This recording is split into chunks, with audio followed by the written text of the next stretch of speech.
What?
WIIFTBP. Sissy's Taco Bar Pop-Up is back with more hours and more days. Check them out at their new pop-up location at the Woodlawn, located 1200 East 79th Street. Sissy's Taco Bar offers authentic street tacos infused with international soul. Now every Tuesday, Thursday, Friday, and Saturday at the Woodlawn from 12 p.m. to 7 p.m. New vegan tacos have been added to the menu too. Visit sissytacobar.com for more info.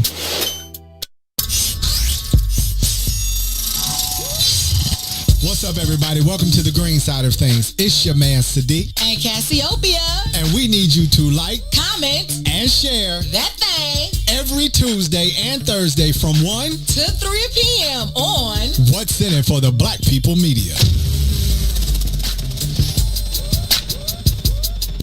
Since 2018, nearly 3,000 tax credit scholarships have been awarded to Black students in Illinois to attend private schools that best fit their needs. Now, Governor Pritzker wants to slash this program. In a time of much uncertainty, we need greater equity in education for our families and children, not less. Call your state representative and senator and urge them to stand up for our kids and their future by supporting the Tax Credit Scholarship Program. For more information, visit empoweredillinois.org.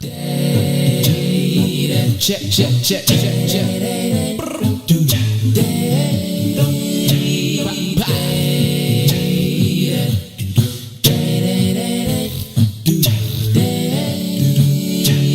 Oh, please, don't you rock my boat, 'cause I don't want my boat to be right. Oh, please, don't you rock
corner.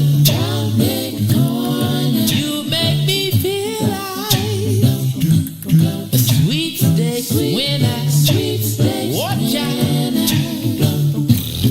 Can't you see? You must believe me. Oh, darling, darling, I'm calling, calling.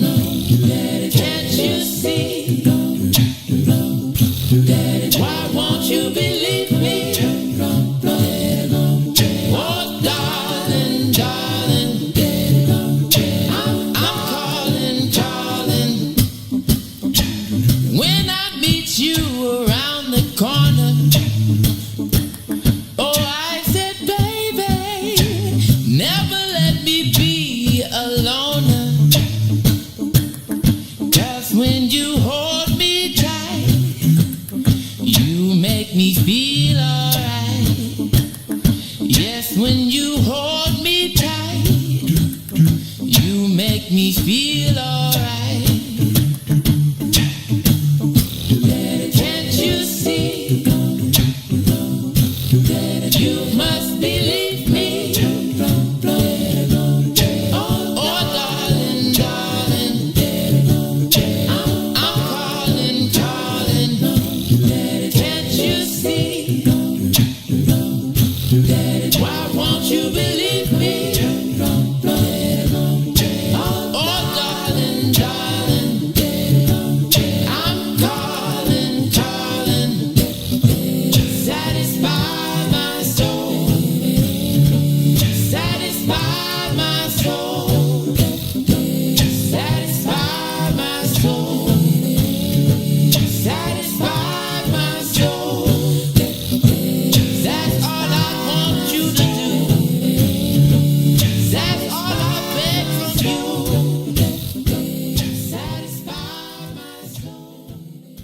You are listening to the most dangerous show in the morning. This is What's in It for the Black People Radio. Maze Jackson. Maze Jackson, the most vociferous advocate for black people in the world. For Ruthie Moore, for Todd Stroger, I am the host of the Maze Jackson Show, asking every single day, what's in it for the black people? And if you don't like it, you can still tell them Maze said, Mayor Lightfoot, man, we ain't accepting that. We ain't accepting that. Let's go. Yeah.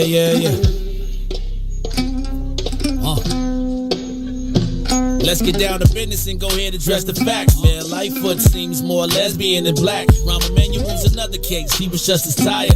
50 closed schools left much to be desired. Police had Anjanette naked on that body cam. They suppressed the footage so it couldn't touch a lot of hands. Reminds me of that 16 shots in that cover-up. Both of them similar, so I went and dug it up. George Floyd killed, a lot of riots happened in the town. Southside burned and they wouldn't let them bridges down. Grandmother sick, need a prescription and plus a couple groceries. You gon' have to travel just to get it now. COVID-19 out here shutting all the business down. Not enough SBA loans to even give around. So many failed businesses that you could put them in the pile. If you don't survive the pandemic, it's gonna sit you down. We sing, dance, play ball, entertain, and crack jokes. Government infested black neighborhoods with crack smoke. System that milked us so bad, we got lactose. Still trying to find out what's in it for us black folks. We sing, dance, play ball, entertain, and crack jokes. Government infested black neighborhoods with crack smoke. System that milked us so bad, we got lactose. Still trying to find out what's in it for us black folks. Shout out to Willie Wilson, hope one day you get to send it.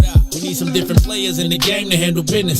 Too many shady characters like Madigan and Blago. But when you really break it down, it's typical Chicago. City full of gangsters, it's what the land was built on. Same streets with hood legends, DNA get spilled on. Carjackers out here lurking, trying to get they steal on. Looking for a block to put them Hellcat wheels on.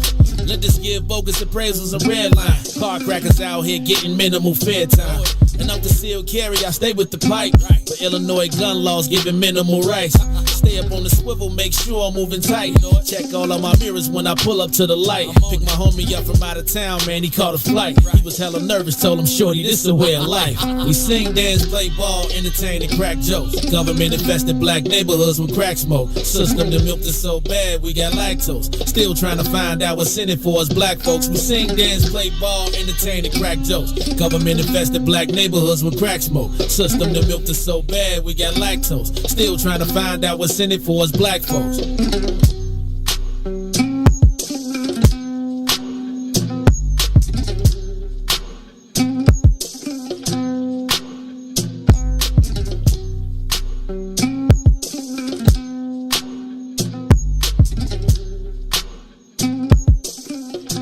Wake up, Chicago! Wake up, world. This is the Maze Jackson Show. I'm your host, Maze Jackson. Got my co-host, Todd Stroger. Todd, how you feeling this morning? Oh, man, I'm feeling top of the world, Ma. Top of the world. What did you top of the world, Ma? What did you say? It's from the movie White Heat with James Cagney. He was like a psycho killer. And he said, top of the world, Ma. Top of the world. He had a fixation with his mother. And at the end of the movie, he's in this like oil refinery, and he's on top of one of those big things with the oil, and he's like, "Top of the world, Ma!" And then it blows up. So just top of the world, and then boom. You really have to see the movie. It was the thing back in 1944.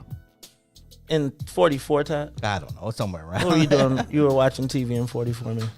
Well, you know, on Channel 9 when movies were movies. That would be one of those movies that come on every year. So Channel 9, was that the, what was those, Family Classics? Was it on Family Classics? No, when movies were movies. You were probably too young to stay up that late. But it was a late night thing. It was a 10:30 thing. Ah, okay. Oh, and you got to stay, yeah, I didn't get to stay up till 10:30. Yeah. Matter of fact, I couldn't stay up past 10:30 even if I wanted to at certain points because I just. And this is a 70s thing, so. James Cagney was still making movies in the 70s? No, it's black and white. It's like the afternoon movie too. Like how you used to come home and it'd be the 3:30 movie and then it'd be the late night movie on Channel 7. Yeah, the 3:30 movie. That's right. You remember the 3:30 movie? I do. You used to come home and then it'd be like King Kong versus Godzilla be on in the afternoon. It'd be in black and white, and then Fahey Flynn and what's his name would come on. Joel Daly. Yeah, dang. Fahey Flynn and Joel Daly. Mm-hmm. That just tells you how Irish this state was. I mean, Fahey Flynn. Yeah. I mean, I remember him in black and white actually. You remember in black? I don't remember. I do because my grandma. You're straight. Okay, I'm like I get you. If you, it's in that silver. Ruthie dropped her ring. No, I was gonna have a joke, but I've been told that I can no longer tell. No, we'll talk about jokes. That. I've been joke banned, so I'm not gonna even make that joke. They was like, "That's it." I got the wife was like, "That's the end of that joke. There will be no more joking." Well, there should be an ending, I guess, at some point. Yeah, I guess it was fun. I do like a running joke. It was fun while it lasted. Now, yeah. I guess we'll have to stick with Rogers. Yeah. All right, y'all. This is the Maze Jackson Show. I'm your host, Maze Jackson. Got my co-host, Todd, in the building. I'm talking a little smack. I feel like I have failed myself. I failed today. Oh, dang. Why? Because I did not hook up Ruthie's headphones. And now I feel like, she's trying to put everything together. She's got it. She's moving around.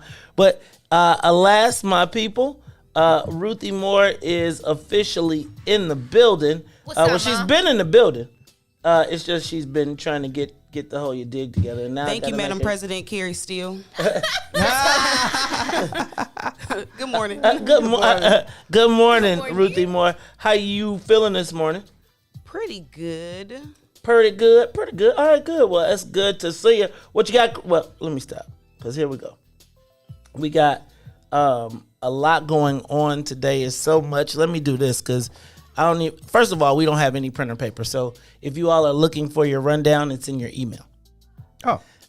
We saved a tree today. But rest assured, tomorrow we will be hacking away at the trees because I will be getting it because it's hard to do this with the iPad. And then I feel like you all don't have a blueprint so we're going to be flying. What do they call that? Au natural? What that when you don't got no clothes on? Yeah. What's that? I call it au natural. Nah, when you fly with no, What do you? We've done this before. Yes, but like there like no draws. What's it? What do they call it? Commando. Oh, We're going commando today. Yeah. All right, so we're gonna be doing the show commando. Sonia Escobar, how you feeling this morning? Good morning. You good? You good? Yeah. I'm good. Yep. Sonia you good. feeling? Todd good. Ruthie, you good? Well, if everybody's good, let's get this thing up and away. Let's get it to 60,000 feet. This is the Maze Jackson Show. I'm your host, Maze Jackson. Got my co-hosts, and we're all locked in. In case you all missed it, kind of happened yesterday, Todd. I had the two most asked questions yesterday to me. And I'd be like, Why are you so mean? And what was the second one? Or where's Todd? it was, where's Todd? Where's Ruthie? Where's Todd? Where's Ruthie? Where's Todd? Where's Ruthie? Yesterday when I got there, though, in case you all don't know this is how much people listen to the show. If you're watching live, you can see I was going to wear the shirt, but they were listening. Ruthie's fan club made Unified to neutralize the external threat. Shout out to Nicole. I got you one too, Todd. Is that a She sent you jacket? one. Yep. Oh, no, it's not a jacket. It's a That'd shirt. be nice. It's a For our shirt. radio And so listeners. the thing that was dope, like as soon as we got there, first of all, I must say that I was very proud of the turnout, very proud of the organization, and very proud of the fact that for the most part, everybody stuck to what they said they were going to do, which sometimes is difficult and it creates challenges. I must commend Tyrone Muhammad. First of all, I wouldn't know how many dang trucks this dude got. This dude got his own police station. Real talk. He had like 8 squad cars, about 8 squad cars and SUVs out there. Plus he had, I don't know what that bicycle thing is that he ride, but he came out, he did his thing, support your local weed man. You see that there are bills advancing down in Springfield. Mark Carter came out and talked about the construction industry. You know, he's the new executive director of Black Contractors United. Yeah. Really did a very good job of getting the crowd amped. Shout out to Bomani Obadelli as well as LaVon Stone. Von didn't talk. He was in the back keeping people organized. Shout out to Obadelli for putting it down. And then I had a brief word to say, but I will tell you that I was so proud of the What's in It for the Black People family in general. It was a very strong showing yesterday. And when I knew something was up because the police was all out there with the bicycles. A lot of people asked me why we didn't march. I think it was an executive decision based on the number of elder. I mean, it was like a universally mixed crowd, right? Like the elders were there. I mean, it's like older people were there, as well as all of the guys that are trying to do a lot of the violence. It was a good thing. But what was crazy to me is that even though we never said anything negative about anybody else, there was still like a lot of hate. And I think it's interesting to see people be upset with black people advocating for themselves and no one else. Right? And it was interesting to see the response on social, because I mean, we made a concerted effort not to be against anybody. Right. And to see that even that was interpreted or shared as hate of someone else was really interesting. Well, you know, there's a lot of people in the world who think that the world is even and fair. Yeah, I would think that this hate was coming from members of the Latino community, though. Oh. Right? And it's like, yo, you mean cuz. people who know it's not even fair. Right, but it's like, I was reading a lot of the comments, and it was, yo, man, there's a thing about, I really feel like when black folks are unifying, you don't get a vote. You don't get to talk. Like, you don't get a say in who gets to reconcile with who, when, why, whatever. And it's like, I find it what did you say, audacity? Was that you who used that one? Mm-hmm.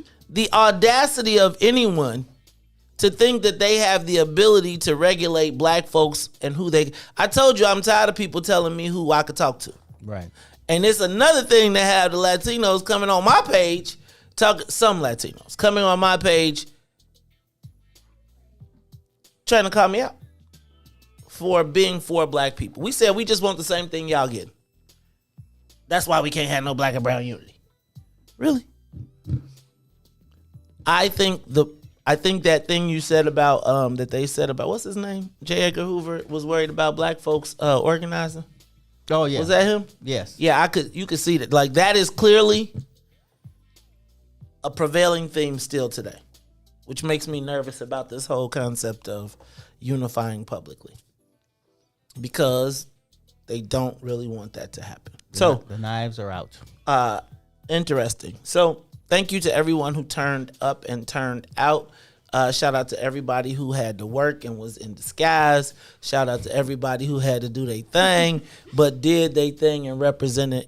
And I'm looking forward to the next thing getting bigger. And shout out to, I can't think of the brother's name, but remember the dude who came up here and said, I'm so tired of marching. He called up here and said, he was like, okay, I came. He literally stopped me and said, I called you. He said, because I believe in y'all. So I'm gonna come on out here, but y'all got to tell me what we're going to do Tuesday.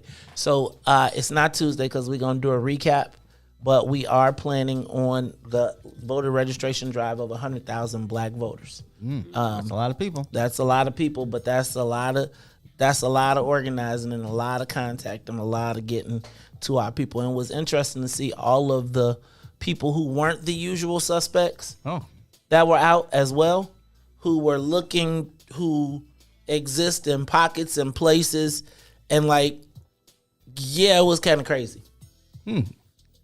Like brothers was coming up from all over, like, yo, we need to be a part of this. Like, and it not based on individuals, but based on the concept. And I think that concept, I must tell you that it was a very interesting feeling to walk into a black event not on guard for black people. That makes sense? Like, I would tell you that everywhere I go, I have gone for the last 4 years, I feel like not only do I have to worry about the white folks, but I got to worry about black folks.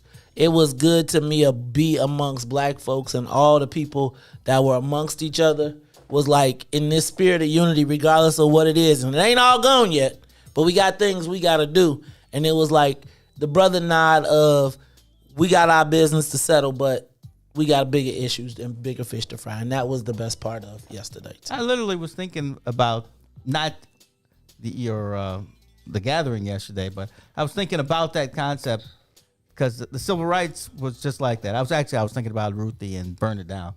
And I was thinking, you've been saying burn it down a lot lately. He trying to burn it down. But I was thinking he can't figure out an economical. No, but then I was thinking about me, who was like, no, put some foam on that fire. But I was thinking, in the civil rights movement, there were all different kind of groups. They all didn't look at the world the same way, but they all got together for that one cause. SNCC wasn't like Southern. It was the leadership. Student Nonviolent Coordinating Committee. Not SNCC, but the other SCLC. Yes, the Southern Christian Leadership. Yeah, they didn't really actually see eye to eye, but at that moment they're like, "This is what we all need to do." It was together. the preachers versus the student activists, right? And the Student Nonviolent Coordinating Committee eventually became the Burn It Down crew, right?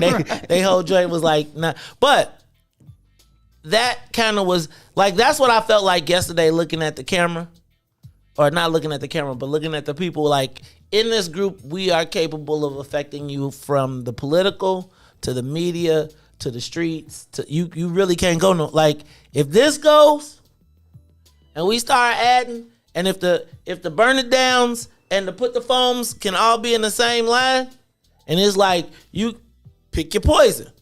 But at the end of the day, we all want that. Mm-hmm. I'm just gonna tell you, it was I felt the kind of way yesterday. I did. Hopefully optimistic. Recognizing all of the challenges and really just even the growing pains of people working together, different styles and different, not even understanding what people's motivations are, right? Like, because there was literally accountants out there from the National Association of Black Accountants. I was like, now, don't call them a sellout because they ain't going to the fight. but they can make sure our beans is right so that when we gotta bail people out, we straight. Like there was a space for everybody. And there was no, I would tell you that the one thing I wish I would have saw yesterday that was missing was the presence of the Black Greek community openly. Right? Like openly. I felt like that was like kind of the missing visible component of what it was.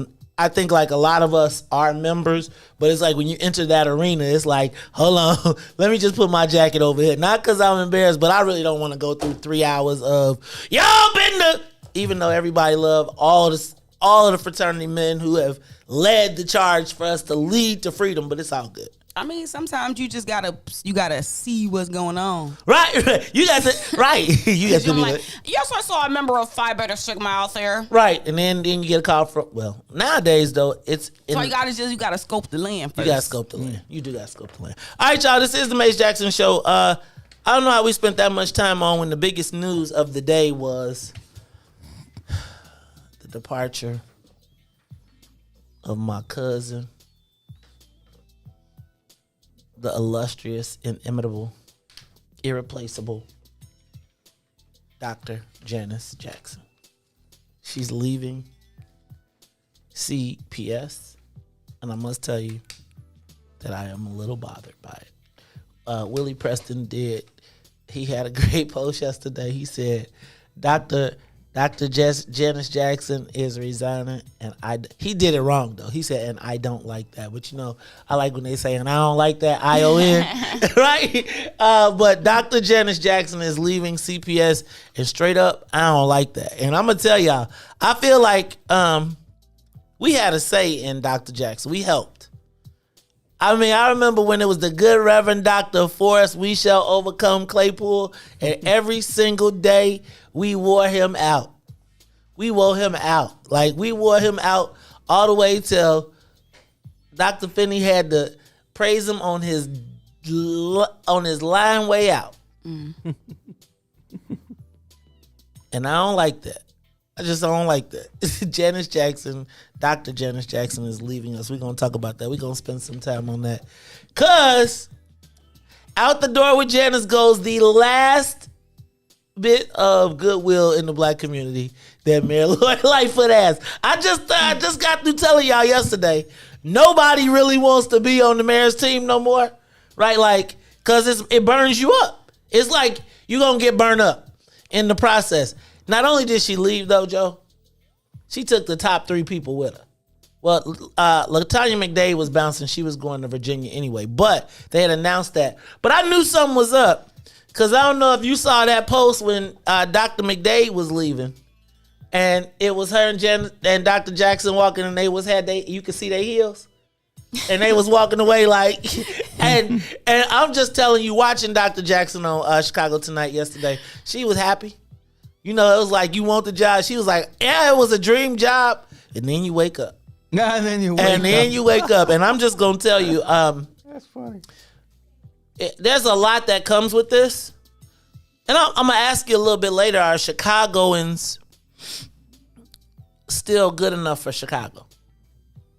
Dr. Janice Jackson, I mean, when you listen to Mayor Lightfoot, it was like I don't like, for me, I wish they could have had separate press conferences. I really do. Because I feel like, you know how the mayor gotta always be right? So it's like, no, I don't see a crisis. Look, you lost the top 3 people. You lost all the top of your institutional. Say yes, we're gonna have it's gonna be tough to fill these shoes, but we've got to reinvigorate, and go another way. And it's like, don't say that at the press conference when we all still feeling bad about Dr. Jackson. But she just can't help herself. She just can't. And I was sitting there like, I just want to also remind you all that the last time she had a big choice like this, we got Superintendent David Brown. I just want y'all to remember that. Seen him lately? Crime through the roof? Lord have mercy. Please help our children.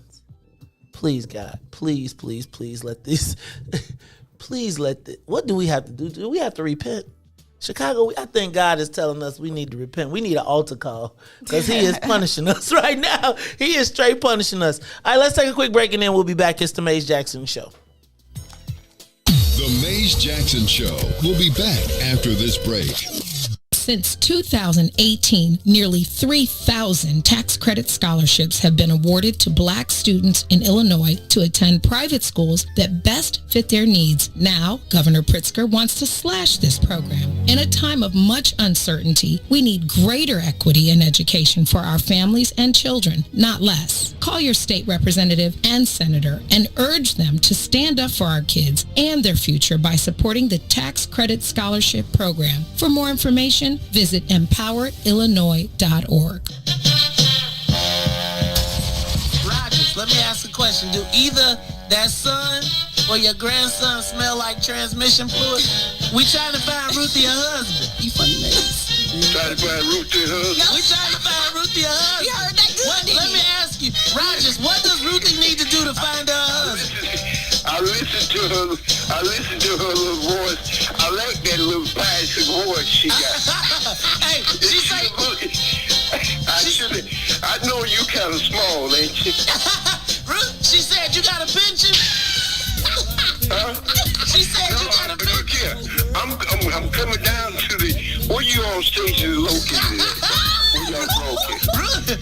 We down here in Bronzeville. Look, this is what we gonna do. We gonna get you. We gonna do a love connection off the line. Rogers, I want to tell you, man, thank you so much for calling. You all downtown somewhere? Yeah, we downtown. I'm gonna put y'all talking about it. Matter of fact, I'm gonna get the address. I'm gonna come into y'all station one morning. We gonna have you come down. We gonna have you and Ruthie, and we gonna have you sit I'm right an early bird anyway. Ruthie, you can be the grandmama, the great grandmama of over 110 children. I love big families. You know what I'm saying? 110.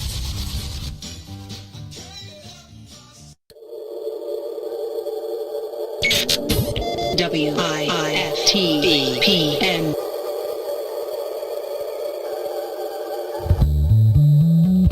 Wasted on you.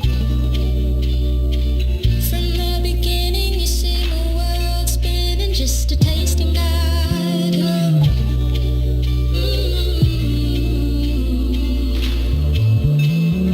Wasted on you. Vision was blurry, the mood got me working, and my feelings got loose.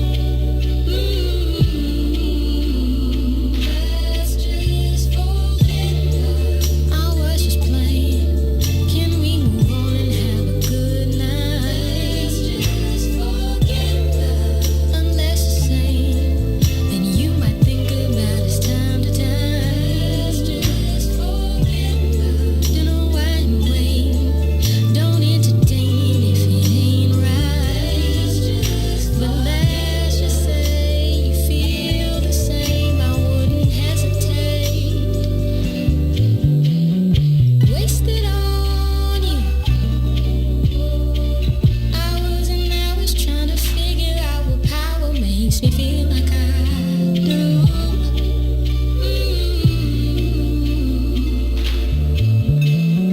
Wasted on you. I keep on fighting, but the more I try to hide it, more that you can see through. Let's just forget I was just playing. Can we move on and have a good night? Let's just forget unless you're saying that you might think about it's time to time. Let's just forget. You are listening to the Maze Jackson Show. I love that song. I really do. I am your host, Maze Jackson. Got my co-host, Todd Stroger, Ruthie Moore, and Sonia Escobar. Let me Yo, finish these these. comments are hilarious. What about? The comments, look, the mayor has more turnover than Walmart and Target. Yeah, that's funny. Oh, I'm gonna tell you that we ain't gonna even talk about the mayor right now. Y'all say that. Say those, because we got a whole hour for this. We gotta talk about this whole thing. Let's go to. Did you hear they said, Ruthie? When they said this, I thought about you so much yesterday. They said we are not gonna. It's unlikely that we'll reach herd immunity. But but what they said was that it's going to become a manageable risk. COVID is now a manageable risk. And I was just thinking, there go your kind of science. We've evolved. Right. We are now at the point of they open back up. Right. They like open the doors, y'all take y'all chance with it. No, it's still science, but they also realize that there's social science involved in this too, and that people are going to come out no matter what they say. Or that people need to come out in order for life to commence in a capitalistic type of way. Basically, come out. I don't even know if it's capitalistic. I think people, it is. They need to open up these restaurants. Well, they need these they festivals. do need that, but I think people need to be out because if they don't, somebody's going to die. In what sense? Cabin fever. Eventually, you kill your mate if you're with them too long. Thank God I'm Can you go single. out without spending money though? Yes, I got a bike. I can. I got a bike. I put air in the tires, and I still was scared to ride it yesterday. I'm scared. I'm scared to get on the street. It's been raining. I never liked riding in the rain, really. But I'm just nervous about riding a bike in these world because I be thinking about how many people I done cursed out on the bicycle. We can organize a bike ride. Could you please? Could we? I was talking about just me and you. I don't think Todd got no bike. I got a bike, Ruthie, and my bike better than your bike. What kind of bike you got? Me and Maze got Treks. And you got a Huffy. A Schwinn. He got a Huffy. A Schwinn. Man, remember? Maybe it is a Schwinn. So what? Actually, Schwinns are like classic. They on the come up now. Yeah, Schwinn is like a classic. What was the yeah. Well, Todd, I'm down. Yeah, I got a banana seat. You can ride a wheelie then. Can you ride a wheelie with a banana? I wasn't strong enough to really. I tried everything. I hitting the curb, but I just couldn't do it. See, he can't come because I know at least May's gonna have the best bike gear. Your water bottle gonna be electric, like you gonna be ready. But Todd on the banana seat, you gonna mess up our coolness. Right. I gotta. No, what you need is somebody who won't die while they're doing it, and that's me. I was just thinking about that though. So I got to figure out where to get a water bottle, and I keep thinking about, am I gonna get this helmet? Right? Am I gonna get a helmet? You're gonna get a helmet. You have to. Do I gotta wear it though? Yes. Can I wear my motorcycle helmet? It doesn't matter what you know wear. what? Actually, hot. It's silver. It's cool. It's got a spike on top of it. But it's gonna get Okay, hot. maybe I need to No, rethink. no. We got it. I'm gonna be cool. I gotta think about. But I'm not wearing like no biker shorts. Like I'm not wearing that stuff. Like I'm just be like, don't Nike got some fresh gear, bike gear? I was thinking you was gonna put on like the spandex and the. Oh hell no! That's biker gear. I thought you was going all out. You said you was going all out. I can't go that fast, so I don't need nothing like that. No. All right, look. What you will not see.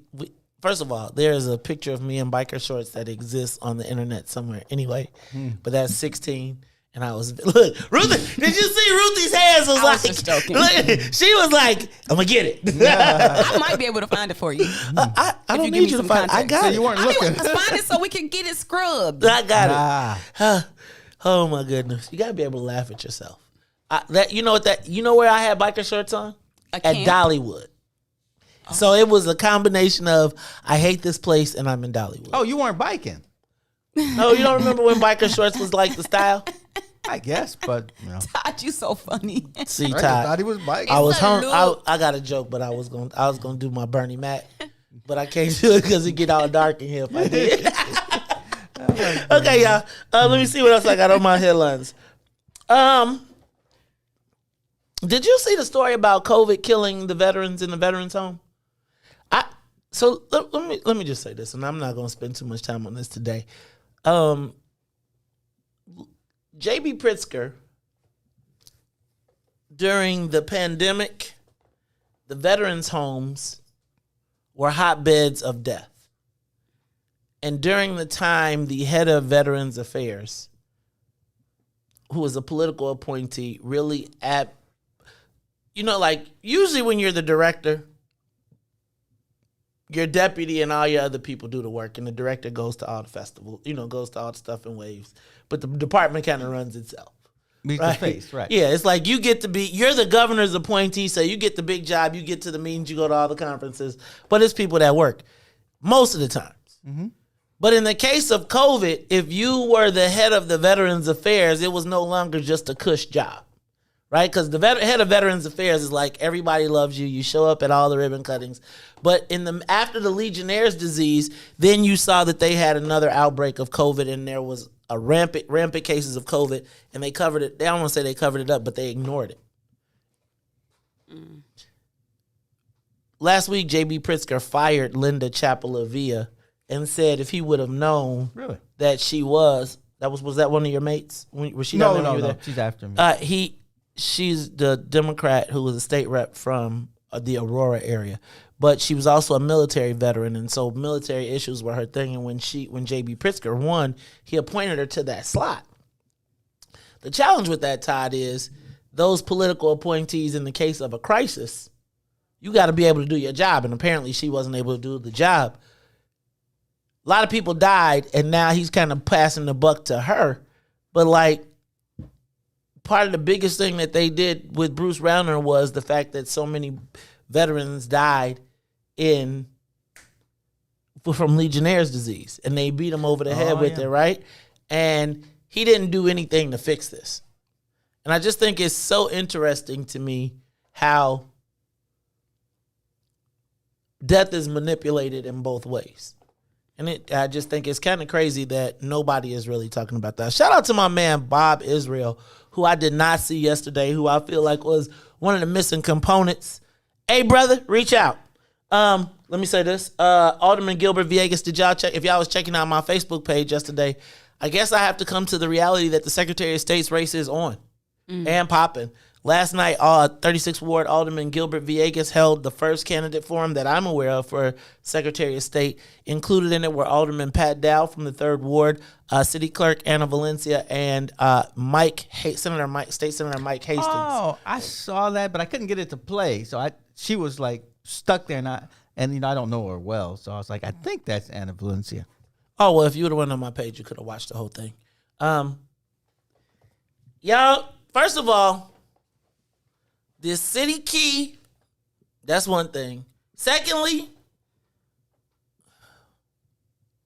okay, I'm going to tell you. So if I were rating this, so just so you know my personal feelings about all of the people. So I'm probably not going to go. So I would say here's how it broke down yesterday. If I was watching and I did not know all of the backstory, I would say that Anna Valencia won yesterday. Right? That's if I was watching just dispassionately and I wasn't upset with the treachery that came with this and all of those different things, I would say Anna Valencia won.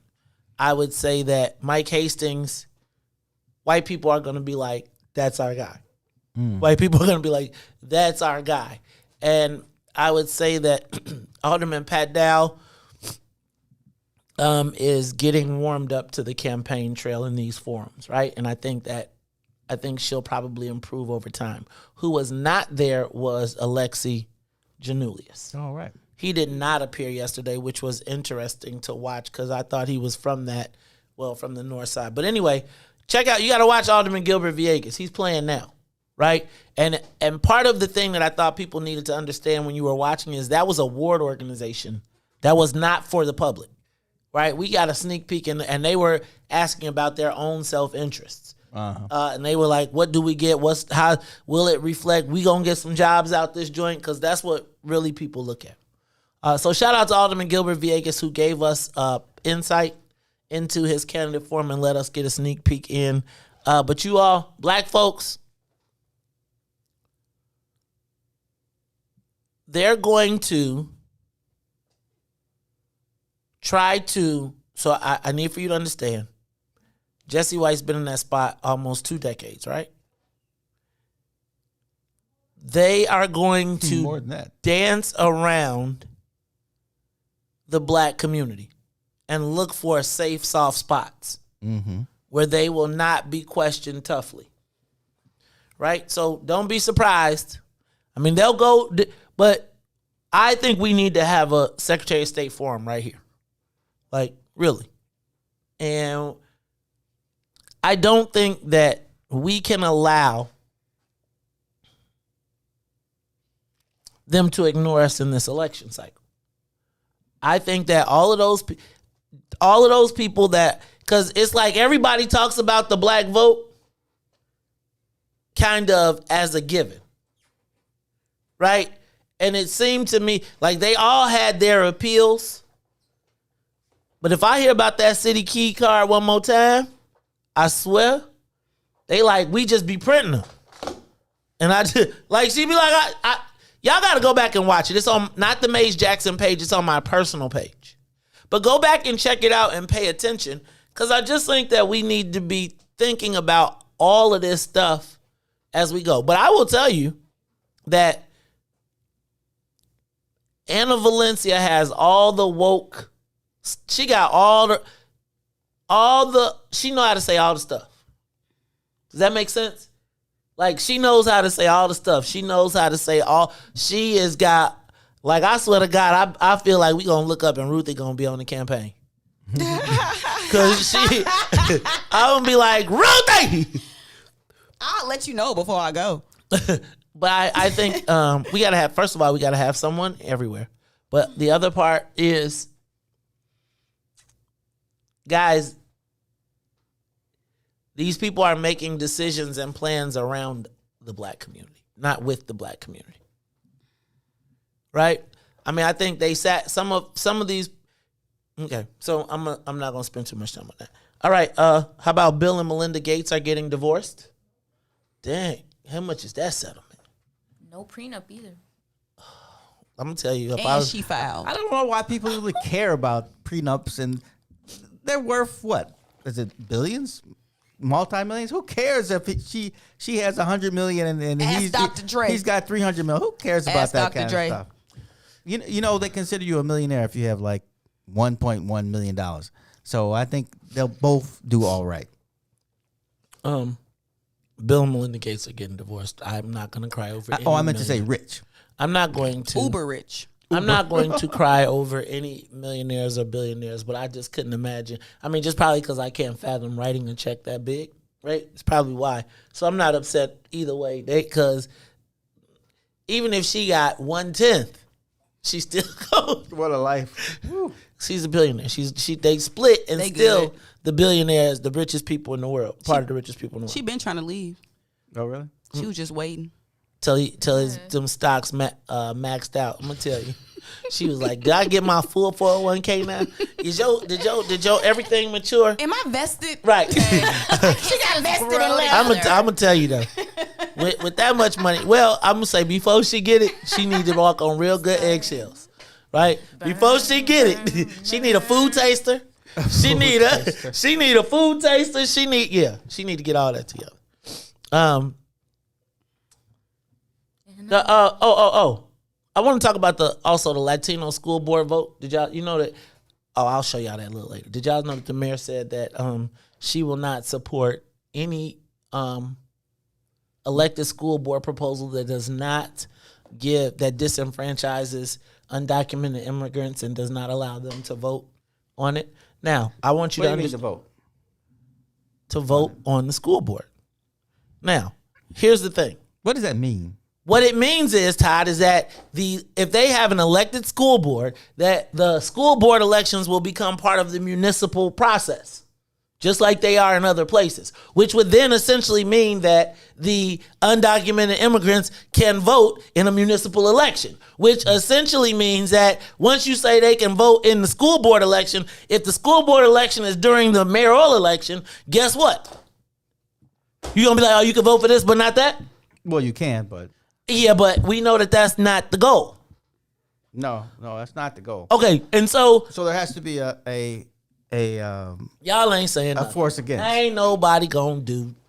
And you might be right. Ain't nobody, y'all, because it's politically incorrect to say that. Like, I literally, yesterday, we was having this conversation. And do you know, like, the Latinos was snapping, like, he's a hater and he hates the people and that's why he's not. And I was like, Doug, you really think that undocumented immigrants should vote in the school board? Well, if the school board they can vote in LSC elections, those aren't municipal elections. No. If you make the school board an elected position, it then becomes a municipal election. And again, who's going to say no? Because how are they going to register to vote unregistered? You don't have to register to vote. Let me back up. You don't have to show ID to vote. You can show up and vote. And then once all them votes are there, the next thing they're gonna say is, how can we disenfranchise all of these people who, dog, y'all know the pattern. They put you in a socially awkward position, and then they push the issue. And you can't say no because you done tied your whole life to this black and brown thing, and the next thing that black and brown thing go mollywop you. You can see how they think of you just by the fact that when we tried to unify for ourselves and just say we want the same thing they got, we became haters. Hey, this goes from what you said yesterday. The question you asked yesterday. You asked Ruthie. What was that, Todd? Are you a Chicagoan? Ooh. So are they a Chicagoan? I say no. They're not citizens, so they shouldn't vote. I'm going to tell you, as logical as that sounds, it's not. Like, and I'm just telling, yeah, okay, so where's my Maestradamus hat? As the Maestradamus, I am telling you all right now that if they get this elected school board and they allow undocumented immigrants to vote in the elected school board, not the local school council, the elected school board that controls a multi-billion-dollar budget, they are essentially opening the door to allowing undocumented immigrants to vote in municipal elections. Now, imagine at the moment when they say, okay, you can vote for a school board, but nothing else. Wait till the outcry comes, and what is anybody going to do to say against it? Because you will be positioned as anti-immigrant and anti-racist. I'm reading these comments from the Latinos who have shared our press conference yesterday, and they are literally saying it was anti-immigrant and racist. Think about the gravity of that.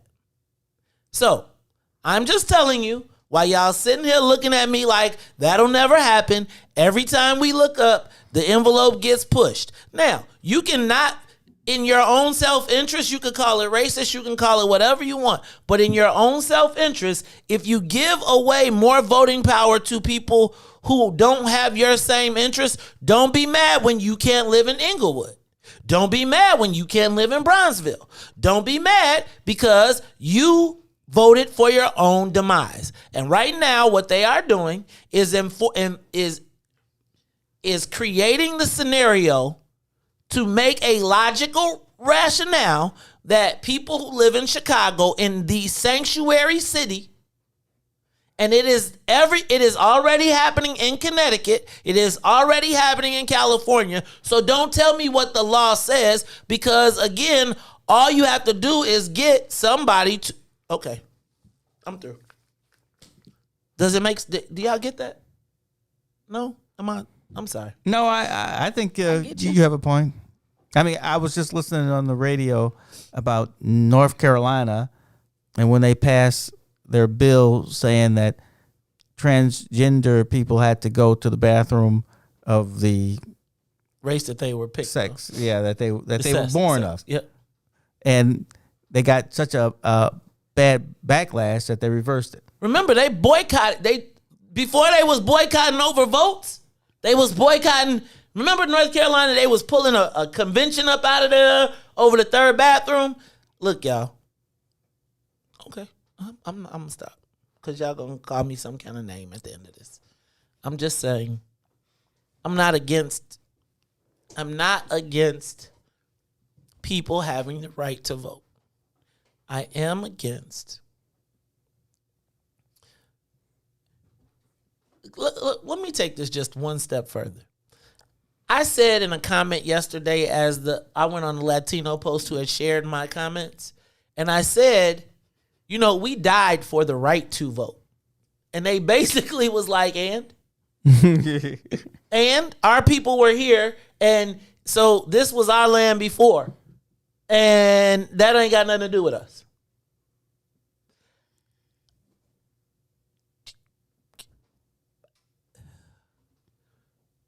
We march, like, think about this. They are pulling the voting rights issues that we are standing up for, even in Georgia, are not about us.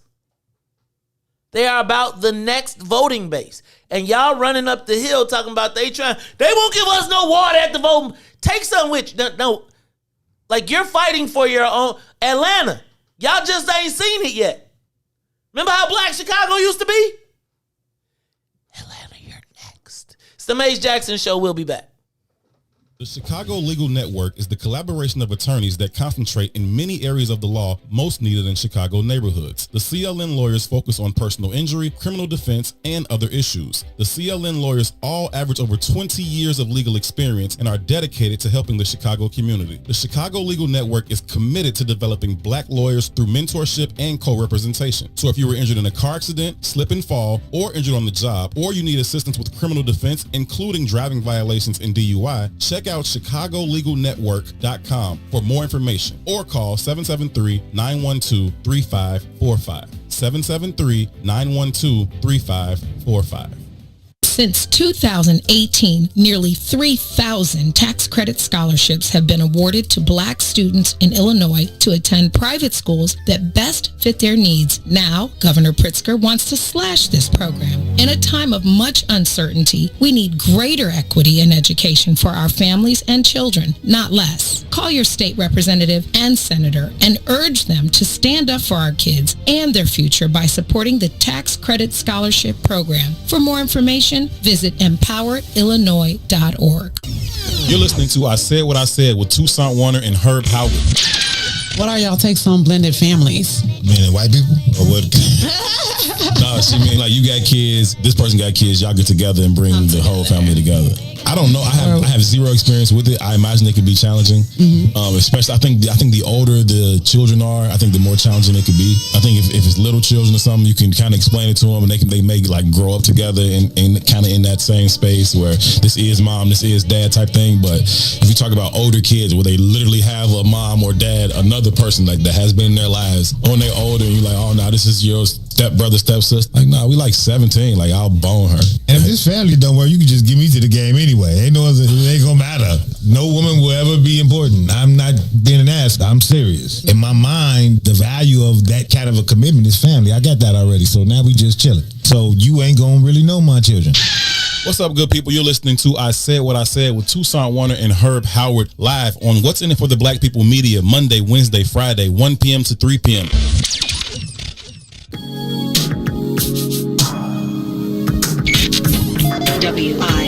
WIIFTBP.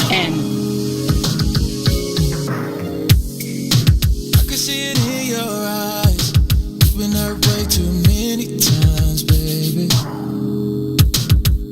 And if I'm being honest, yeah, I can tell, girl, that you want this, yeah. But I can only wait for so long, girl. Giving us both some space so we can see. But don't make this too hard, yeah. 'Cause I still want you right next to me. Girl, it's plain to see, yeah. Don't play with it. Baby, life's too short, gotta make a decision, yeah. It's time to make up your mind, girl. You gotta make up your mind, girl. You don't have to say a word. The writing's all over your face, yeah. You don't have to hurt no more. Just give me your love. You don't hold back and let it go. But I'ma only wait for so long, girl. Giving us both some space so we can see. But don't make this too hard, yeah. 'Cause I still want you right next to me. Girl, it's plain to see, yeah. Oh, baby,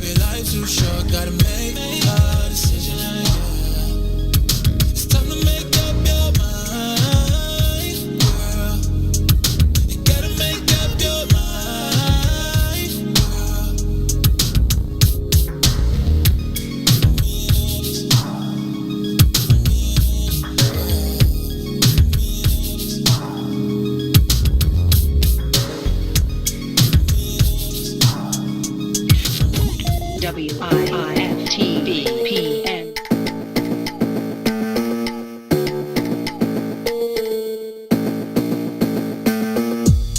Baby, haven't we been through this? So why you keep playing with my emotions?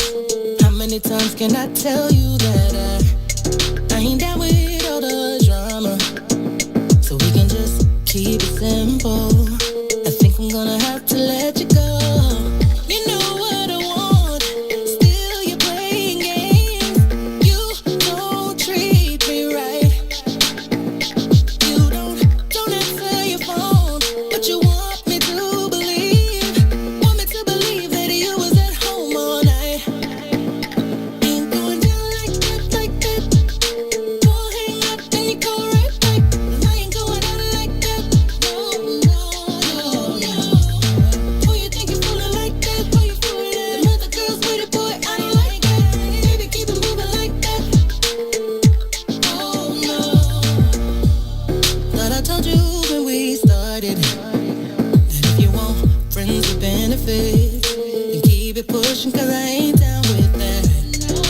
You ain't catching feelings, telling me I'm the one you want. Boy, you gotta let the others go. I won't take it personal. If you're not the type to be tied down, don't make this difficult. Just kiss this all goodbye. Ain't going down like that. Don't hang up, then you go right back. 'Cause I ain't going out like that. No. Who you think you fooling like that? Who you fooling? Them other girls with it, boy, I don't like that. Baby, keep it moving like that. Oh yeah. Oh no.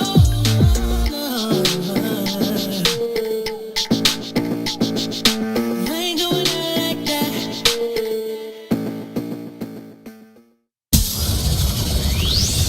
Shop at Black-owned and operated Solo Beauty, where you are appreciated and respected.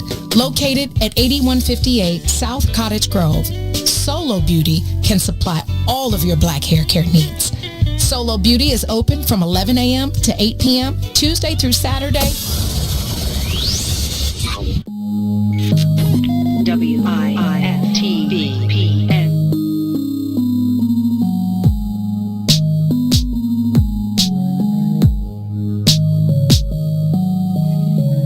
I've been looking for you.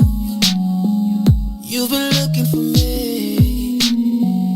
So hard to find what feels right. They don't see who I am. I didn't know who I was. Too afraid to show what's inside. Get to taking them chances. Oh yeah. Don't never care what no one says. No. Better learn your lesson. It's time for you to learn your lesson. Note to self, yeah, here we go, it's our time. Note to self, yeah, no more pressing rewind. Gotta get your head in the game, it's time to play. I know it's hard, but you'll thank me someday. Note to self, yeah, here we go, it's our time. Here we go, it's our time, yeah. I'm tired of running away. I'm looking you in the eye, facing my fears for the first time. See, it's okay to be you. You got nothing to prove. 'Cause in the end, it's gonna be alright, yeah. Get to taking them chances, oh yeah. Don't never care what no one says, no. Better learn your lesson.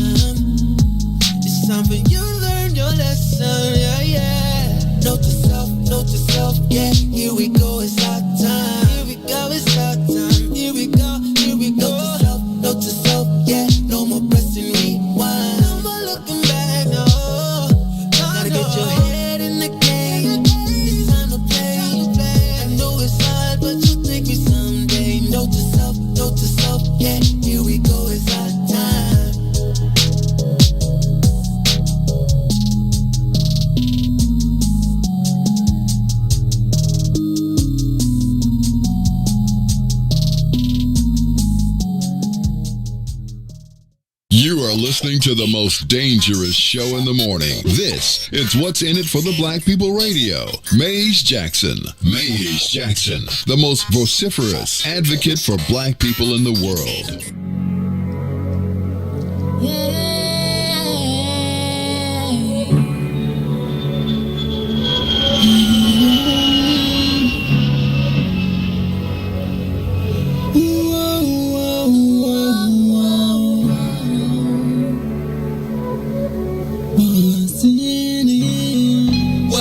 For the black people, cause economically we are not equal. Waking up to lies, can't doze no more. I told y'all, yeah, this a dangerous show. Don't go to church if you ain't trying to help us.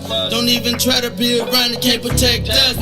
We see the lies, not other politicians. We need money and no symbolism. It's Maze, it's Sonia, and Ruthie, and Todd, explaining how we all come from God, giving us tools to beat the odds. If we united, our movement gon' stop. If they ain't tryna help us, they ain't tryna do nothing. We gotta do something, we gotta stop running. It's time to confront the problem. Really, you expect your oppressed to solve on.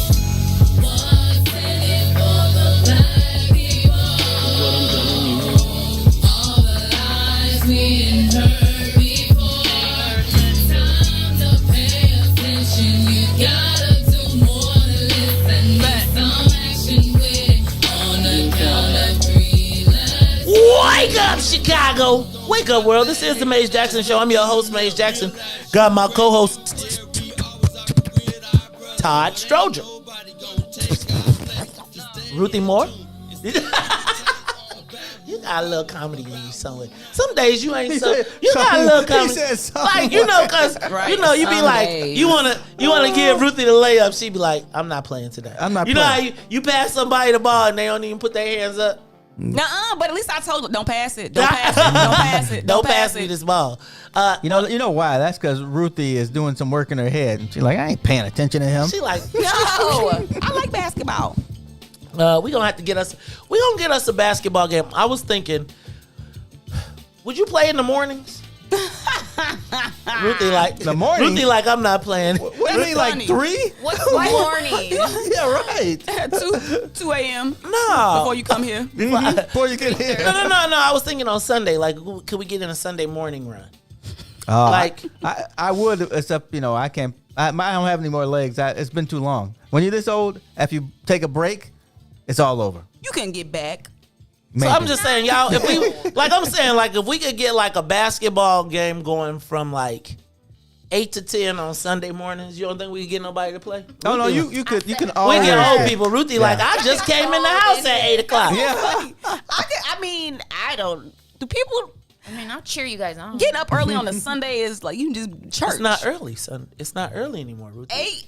Ruthie, it's not early. We get up at 4 in the morning every day. Yeah, but your body wake up at that time. I struggle sitting here talking to y'all this early. I can't imagine having to like run up and down the court. Pass the ball, Ruthie. Pass. I'm not passing nothing. When I was at the Ruthie taking shots from half court all day.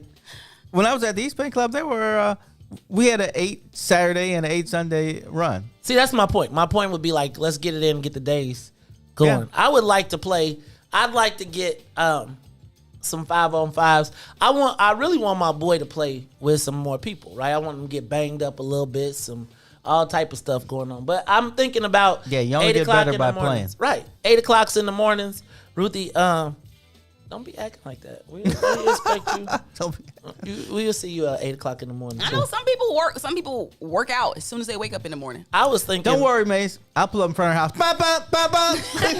We'll be at the gym. Don't be bumping in front of my house. And they just be like, turn it down. What you doing?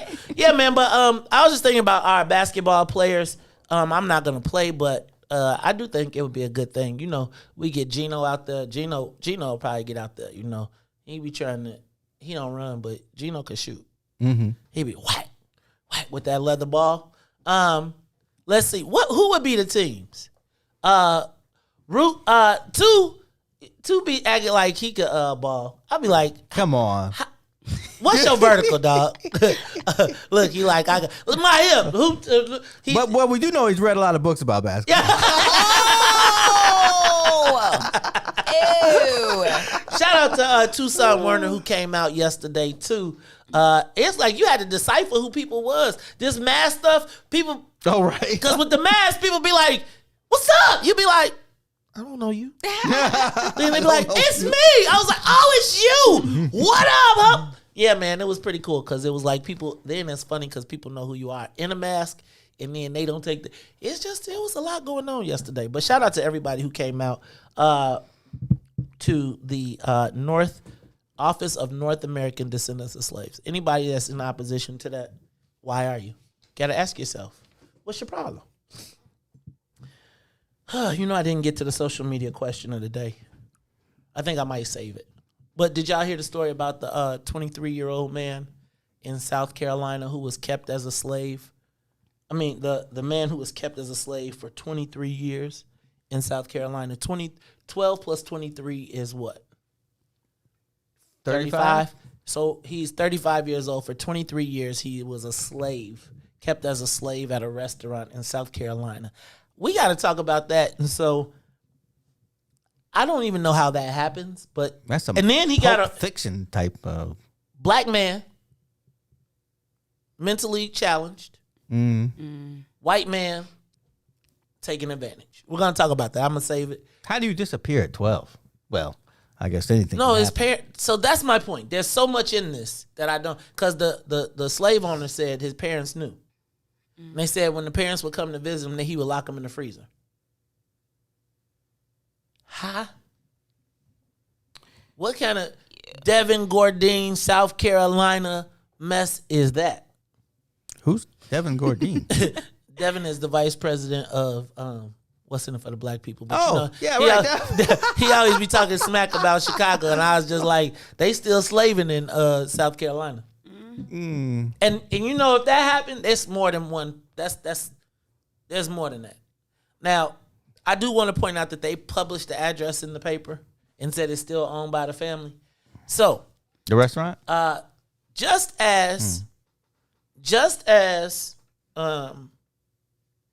and let's just be clear, South Carolina is also where the Army sergeant attacked the young boy. South Carolina, let's also be clear. Fort Bragg? South Carolina is also where Emmanuel Baptist Church is, where Dylan Roof was.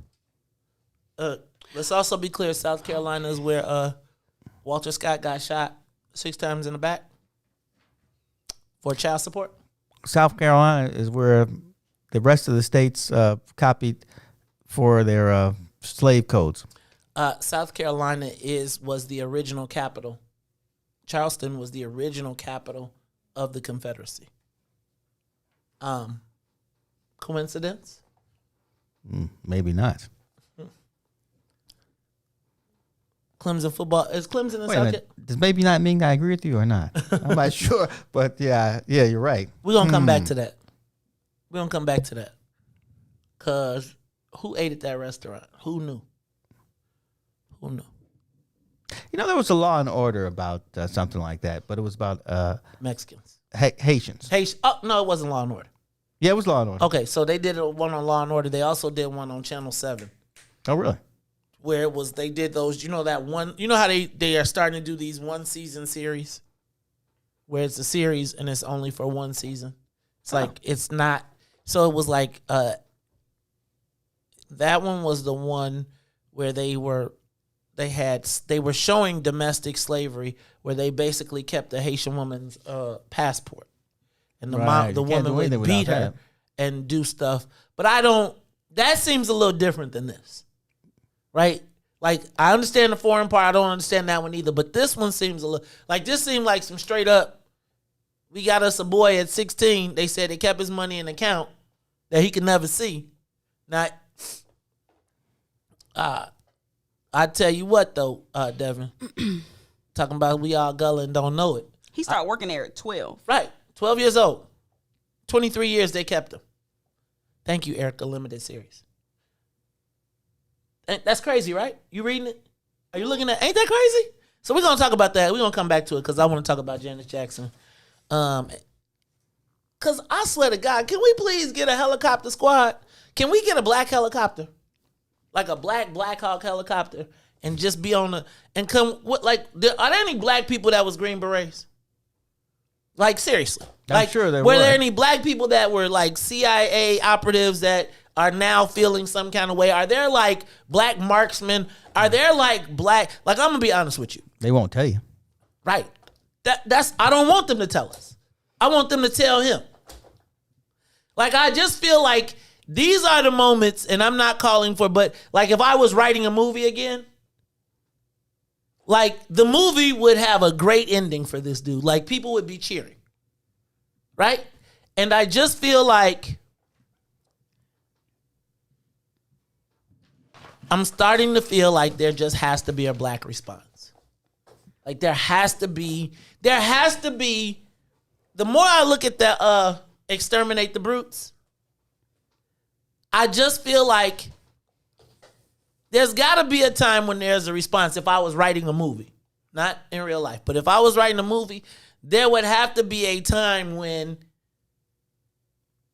the leaks of what's happening to him make it to the internet. Right?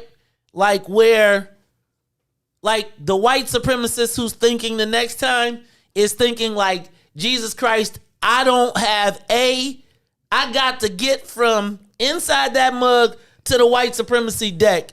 And within that time between there, it's the gauntlet.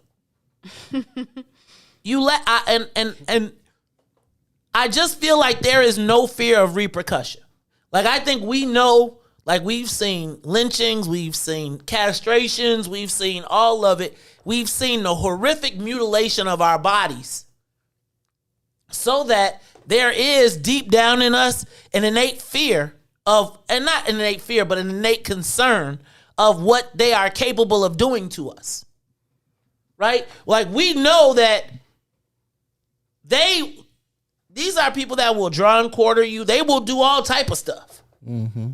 And so deep down in your brain, in the back of you, I'm not going to say fear, but you know what they're capable of. And we also know what we're not capable of. Or we think we're not capable of. And the concept, okay, I'm just going to go to it. I'm going to go to it, and we'll come to Janet Jackson a little bit later. So in case you do not know what I'm talking about, there was a story of a man in South Carolina. Let me get his name.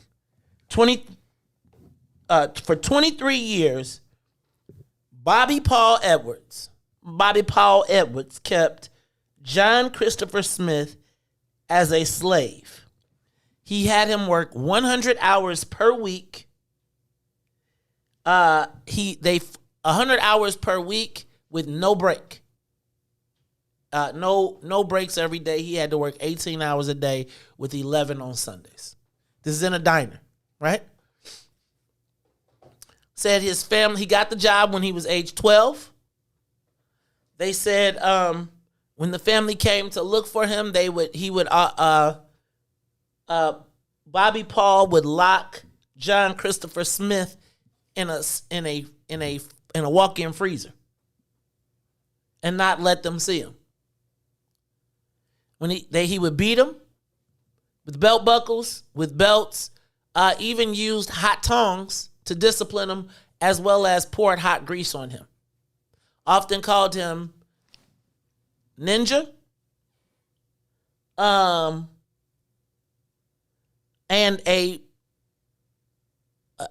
visitor, or not a visitor, what do you call him? Somebody came to eat there and saw him come out of the kitchen and saw the scars on his neck and called the police, and they went in. Now, for that 23 years of slavery, the judge awarded him $272,000, $952.96, and sentenced Bobby Paul Edwards to 10 years in jail. The appellate court says that they need to double it to $546. Ooh, they so good to the poor black folks. So I gotta ask you, this is disturbing to me, guys. This is tremendously disturbing to me. And I want to know, how does this happen? How does a 12-year-old get a job and for 23 years your family doesn't know? Unless the family is in the same scenario. If he has mental disabilities, is he getting a check? And who getting his check? I can't stand you. I'm just saying. So the well, let me back up. I don't know. But back up, because they did say the family knew. The Bobby Joe Christian said the family, they knew. They knew what was going on. I gotta ask y'all, how does this happen? I'm gonna open up the phone lines. Ruthie, but could you go back to what you're saying about if he got disability, what are you trying to imply with that? Well, it just seems that if he started working there at 12, then likely he started working under the table before, child labor laws was like a huge thing. So it probably wasn't a huge deal that this 12-year-old developmentally disabled child had this job at this restaurant. Cool. And then, but fast forward to when the new guy took over. It says in 2009, that's when he began physically abusing Smith. And then you kind of ask, well, where were all the people at? Where are all the checks and balances? And sometimes when developmentally disabled children turn into adults, you have to then find care for them. Like it's not easy all the time taking care of a developmentally disabled adult. And so in the family's mind, I'm just totally speculating, but it was probably easier for them to be like, well, he lives independently on his own. He works. He got an apartment. I don't know what the Smith family take care of him. Like he good. So I have some questions related to, was he getting Social Security disability? Where was that going? If he was getting it, and why was the people that worked at the restaurant also so afraid of this white man? And it's because it said they kind of was afraid and they needed their jobs. So it sounds like some exploitation happening like a lot. And also this restaurant, this family, they bogus for passing a slave down generations like they did. No, they not. Because they knew. They ain't bogus. That's part of their birthright, that slave. Give us a call, 872-259-7474. Ruthie, you do it better than me. Could you do it, please? 872-259-7474. And for all the folks out there, that's 7474. All right, y'all, give us a call. How, Todd, does this happen? You know, you might have to ask Janine, because she from Nolens. You know, I feel like they still got slaves in Nolens too. My parents used to tell me that there were still slaves in Florida growing up. That's why I didn't ever want to go to Florida. I think I've heard that too somewhere. How? People take advantage of developmentally disabled people all the time. All the time. But in this instance, it seems like it was a little more than that. From the article I read, that everybody in the restaurant was afraid of the owner. They were afraid, like, man, this guy may kill me, or I might lose my job. So what? From the article, I mean, I don't know what they were thinking. From the article, they would be like, well, I didn't tell anybody what was going on because I'm afraid of him. But so is he like one of them old racists? Was he like the Grand Wizard or something? Well, I mean, it was obvious he had no problem using physical force because he burned the young man with some hot tongs, not hot tongs. That would have burned. He was wearing hot tongs on his neck. So we know he was capable of, heinous acts. Were there any black employees there? Give us a call. 872-259-7474. I know Brother Frank is on the line. Let's go to Brother Frank. Brother Frank, how does this happen? Brother, man. First of all, good morning, Brother Mays, Brother Todd, and Sister Sonia and Ruthie. Good morning. Wow. You asked the same question in regards to that young sister who got shot by the cops that was interference.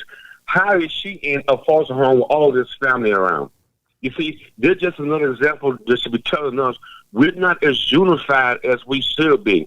Of course, the mother and father knew. I wonder if it's the biological mother and biological father. One of them would say, hey, look, where's my son? Okay? Of course, the family knew. The immediate family knew. Okay, because there was no missing police report, no missing person police report filed. Okay, what about the extended family? One of my cousins is not going to just up and disappear, especially if they handicapped or retarded. Well, I can say, hey, look, where's Wayne? What Wayne been there for these 12 years? This just go to show you. You know what I'm saying? Black people, we need to get out together and start really pulling together as a family. Okay, that's how this happened. We dropping the ball. Okay, but man, can I speak on your cousin right quick, Ms. Jenna Jackson, who I don't blame her for dissociating herself from Mayor Lightfoot. Wait a minute, that was your girl, Frank. Mayor Lightfoot was your girl. That was your girl. Mayor Lightfoot was your girl. Wait a minute. Repeat that, Brother Mays. I think she used to be. I thought you was down with Mayor Lightfoot at one point. Are you kidding? Mayor Lightfoot? I'm the one who came on the air and said that she is, for black people, the worst mayor this city has ever seen. She works in both the dailies, Jane Byrne and Bonnie Mayer. Don't even mention her voice in the same breath as her watching, because not only has she done nothing for us, the city desire for us, like she's done for everyone else, she has also contributed to our demise.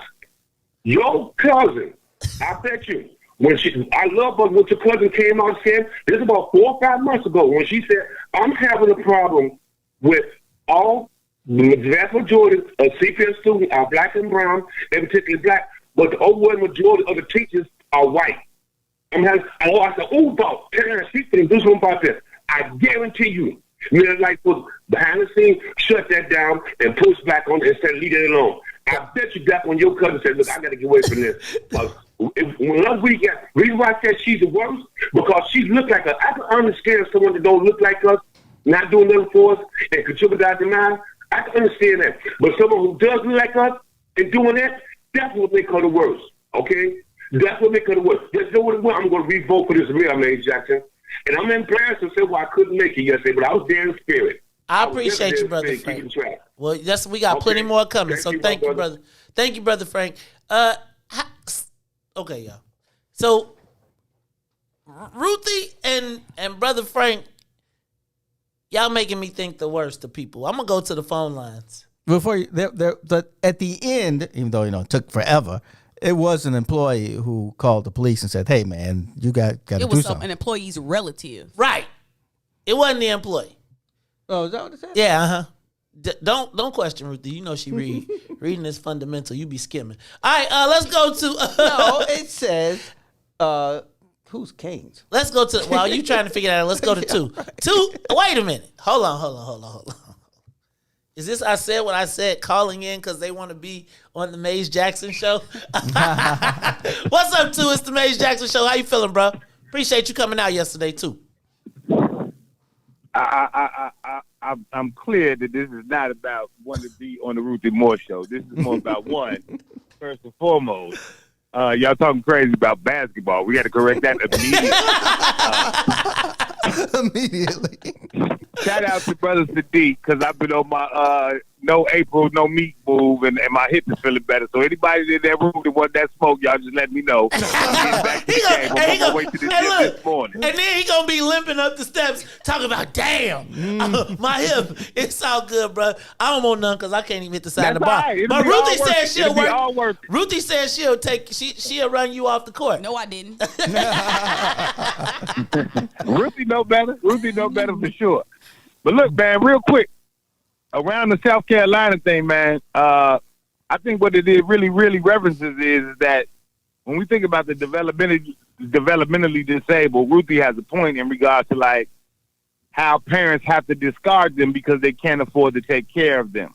But what it really speaks to is the developmentally disabled position that our entire community is in because of the repercussions and ramifications of slavery, because we've been left out of the economic fold of America.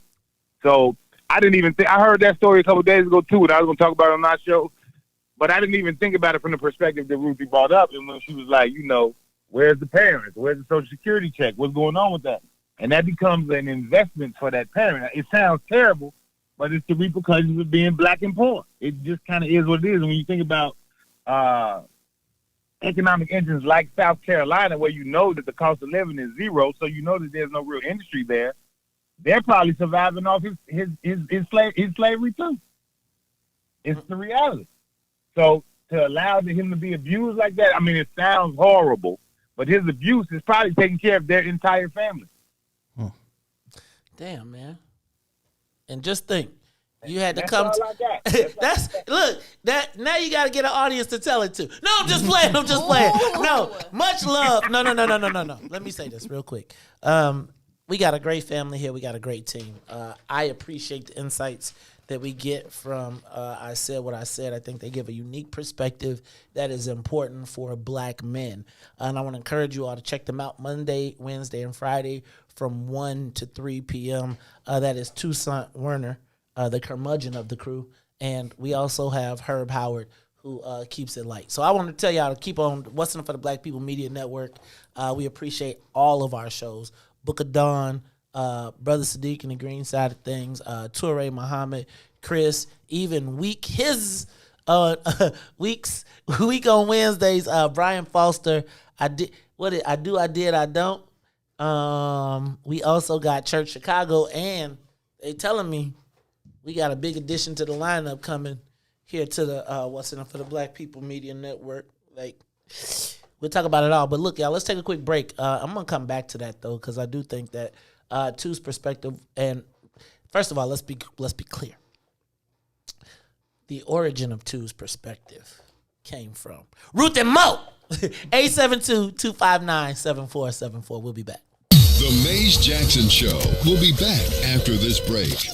Since 2018, nearly 3,000 tax credit scholarships have been awarded to black students in Illinois to attend private schools that best fit their needs. Now, Governor Pritzker wants to slash this program. In a time of much uncertainty, we need greater equity in education for our families and children, not less. Call your state representative and senator and urge them to stand up for our kids and their future by supporting the Tax Credit Scholarship Program. For more information, visit empoweredillinois.org. You are listening to the most dangerous show in the morning. The Fraternal Order of Police. It is the president, John J. Cantanzara Jr. We all saw the Anjanette Young video. Naturally, when someone hears, I didn't do it, you got the wrong place, you just discard it. You have an obligation to make sure that the rest of the place that you're doing a search warrant on is secure. Okay, so you used the word naturally. And when you watch that video, naturally, a natural reaction would have been to provide her with some coverage for her naked body. Have you ever been to police? And so have you ever been to police? Let me finish my question. So a natural reaction was not what we saw from those white police officers. A natural police reaction is to secure the scene. So a natural police reaction is different from a natural Well, we're human talking reaction. about police. We're not talking about you going into a building. We're talking about the police going into a building. Hence why in the beginning of the question, I related it to training. Are police officers trained to not see black people as human? And so police training would make them naturally react to see me as an animal? I'm not even going to dignify that with an answer because that's just an ignorant statement to make. They went in there looking for an offender who was not there. Do you know that until you searched the whole place? They did. They searched, and she stood there naked. And at that point, after they had the scene secure, she still stood there naked. Again, I already conceded the fact that they could have did a better job covering her up, but her race had nothing to do with it, and you're going to keep implying it. I'm going to keep telling you you're absolutely wrong. So is it a lack of training? Is it a lack of proper training?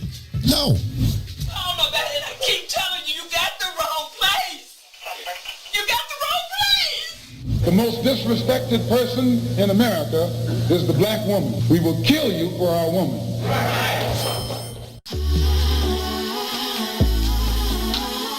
Call in and say it with your chest. 872-259-7474. That's 872-259-7474. Give us a call and say it with your chest. 872-259-7474. You see, I'm in a corner, showing you holding ground in different rooms. It's hard to breathe, but still I try.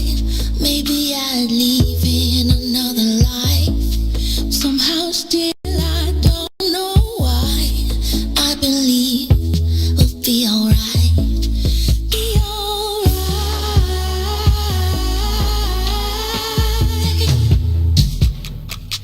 Be alright.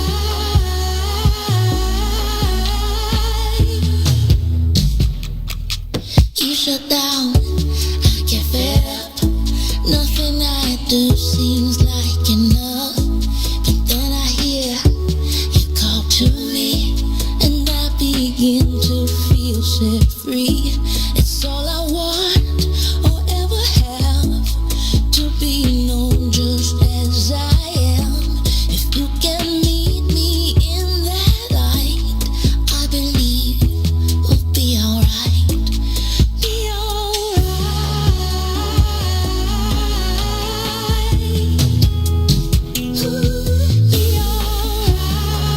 You are listening to the Maze Jackson Show. I'm your host, Maze Jackson. Got my co-host. I'm giving them shopping advice. Oh my gosh. No, Thank please you, don't. Todd. I can Todd. use any fashion advice. I'm taking it. From Todd? He got a little swag. No, he got swag. he He, got- got swag. I got my own. We got swag. You don't got no A. Swag. Yes. I got my own thing. You got our own thing. I can't do it. That was closer. That's why I didn't do it. I can't do it. All right. Y'all want to talk about the slavery? Anybody got any more to say about the slavery? I think Dang. I have a developmentally disabled. Is that the term? Frank? Yeah. Frank said retarded.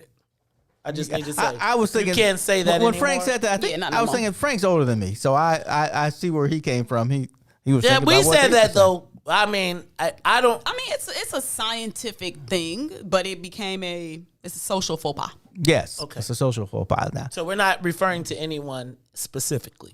The word retarded means slow. Yeah, but you have to, you have to spend a lot of time and keep your eye on that person. It's like forever babysitting. Yes, right. Forever And babysitting. Part of the challenge is like what Tu was saying with the cost of care, and sometimes I have family members that work in like the developmentally disabled space, so they work with like adults, and not only is it big business, but it's not easy. Like sometimes placement is difficult for people to get placement into those what we just consider to be like homes, and the cost of it. And so if you do get Social Security or disability, things like that, if you put your people in a home, the home get that. So sometimes Right. it might be more lucrative to keep them at the crib and collect that. I'm gonna say collect that check, but to get that check. Is that the person that's always? Is that the uncle that's always in the closet in the room, or is he from Vietnam? Ooh, right. Like I'm not trying to be funny. I'm saying with you. Like everybody got people in their family. a lot of people have a person that they kind of keep in a room. They feed them. They slide their stuff. They got them a TV. They ain't getting no. But that's how the family takes care of him or her. And they like even when you got events, they don't really come out. They just stay in the room. You might see them, or they make a plate for them. Yeah, those people are a little different, in my opinion. Those are people, like you're saying about the Vietnam. Those people are not comfortable out in the public. Where the people who kind of like grow up with that kind of stuff, they may be comfortable in the public, but they just don't know how to maneuver in the spaces with people. Or somebody. School systems are great supports for developmentally disabled children. And oftentimes a lot of those services are free. That's where our relatives went. They went through our public school system. But then when you get older, you ain't got the public school system. And so Right. what are you supposed to, you got to go to work. So what you do, you got to find like adult daycare. Sometimes that stuff is not cheap. So you have to depend on, government assistance in order to be able to qualify for some of those programs. And like Ruthie said, adult daycare. So, I mean, these are people with adult strength. You have to be able to control them, and it's challenging to have developmentally disabled young people, and then when young people grow up into adults, it's challenging. And it's a space that I think in the Black community we should pay more attention to that space, because I'm just going off on a little tangent, but I think that sometimes some of our young people are like borderline developmentally disabled. Yes. And we ignore it. So they might have like an individualized education plan at school, like but when they get older, they no longer have those supports. So This is just my opinion, but I think some of that is what's driving the violence and some of the social ills is developmentally disabled people who ain't getting treatment. I'm gonna tell you, Ruthie, that I'm gonna tell you that I agree with that. Okay, I ain't take it too far. No, I don't think you took it too far, and the reason I'm gonna say so my daughter helps me understand. Like she tells me like even the shooters are often the crazy boy or the person that is a little touched that it's like he functions, but everybody knows that you could send him off and he don't got everything ain't connected. There are people that just say it ain't, but they vulnerable. They are vulnerable and they are used and often. I remember like one of the you know what it makes me think of what's the story? Remember they made a movie about it too, where the guy was like a cowboy and he had a slow friend and he broke the neck of Mice and Men. Right? John Steinbeck. There you go. I knew I wasn't crazy. John Steinbeck of Mice and Men. And what was I can't think of the boy's name. George and Lenny. And Lenny was the slow one, right? Right. But Lenny was big and he was a happy kid, but he had brute strength. Right. And I feel like that has been a lot of times, that seems like what this guy was. But that brute strength is almost like Pinky and the Brain. So they got the brute strength. They don't understand necessarily how to use it. And then somebody uses it, not in Mice of Men, but in the streets, they don't look at your mind. They look at your size. And then on the contrary, sometimes with women, it can take you down that slippery slope of sex trafficking and abuse because your mind ain't all the way there, but you a body. So I will tell you that I can't tell you who, but somebody we were close with, and she said that at 10, she was like 11, 12, she was like 5'9", 5'10", and was fully developed. Fully developed.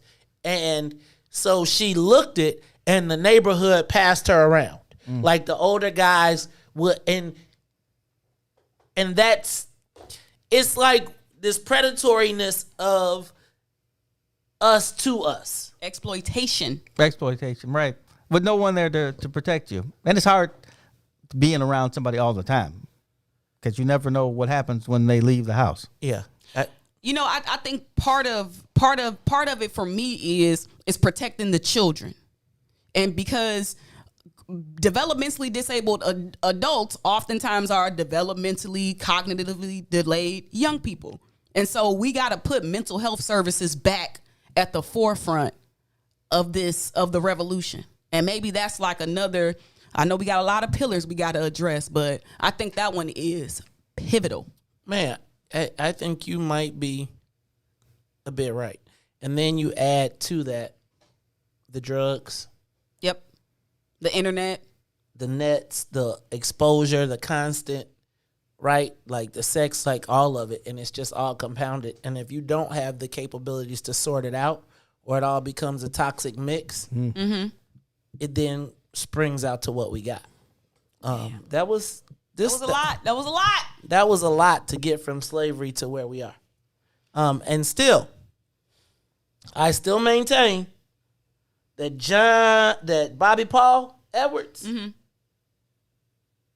he still need to,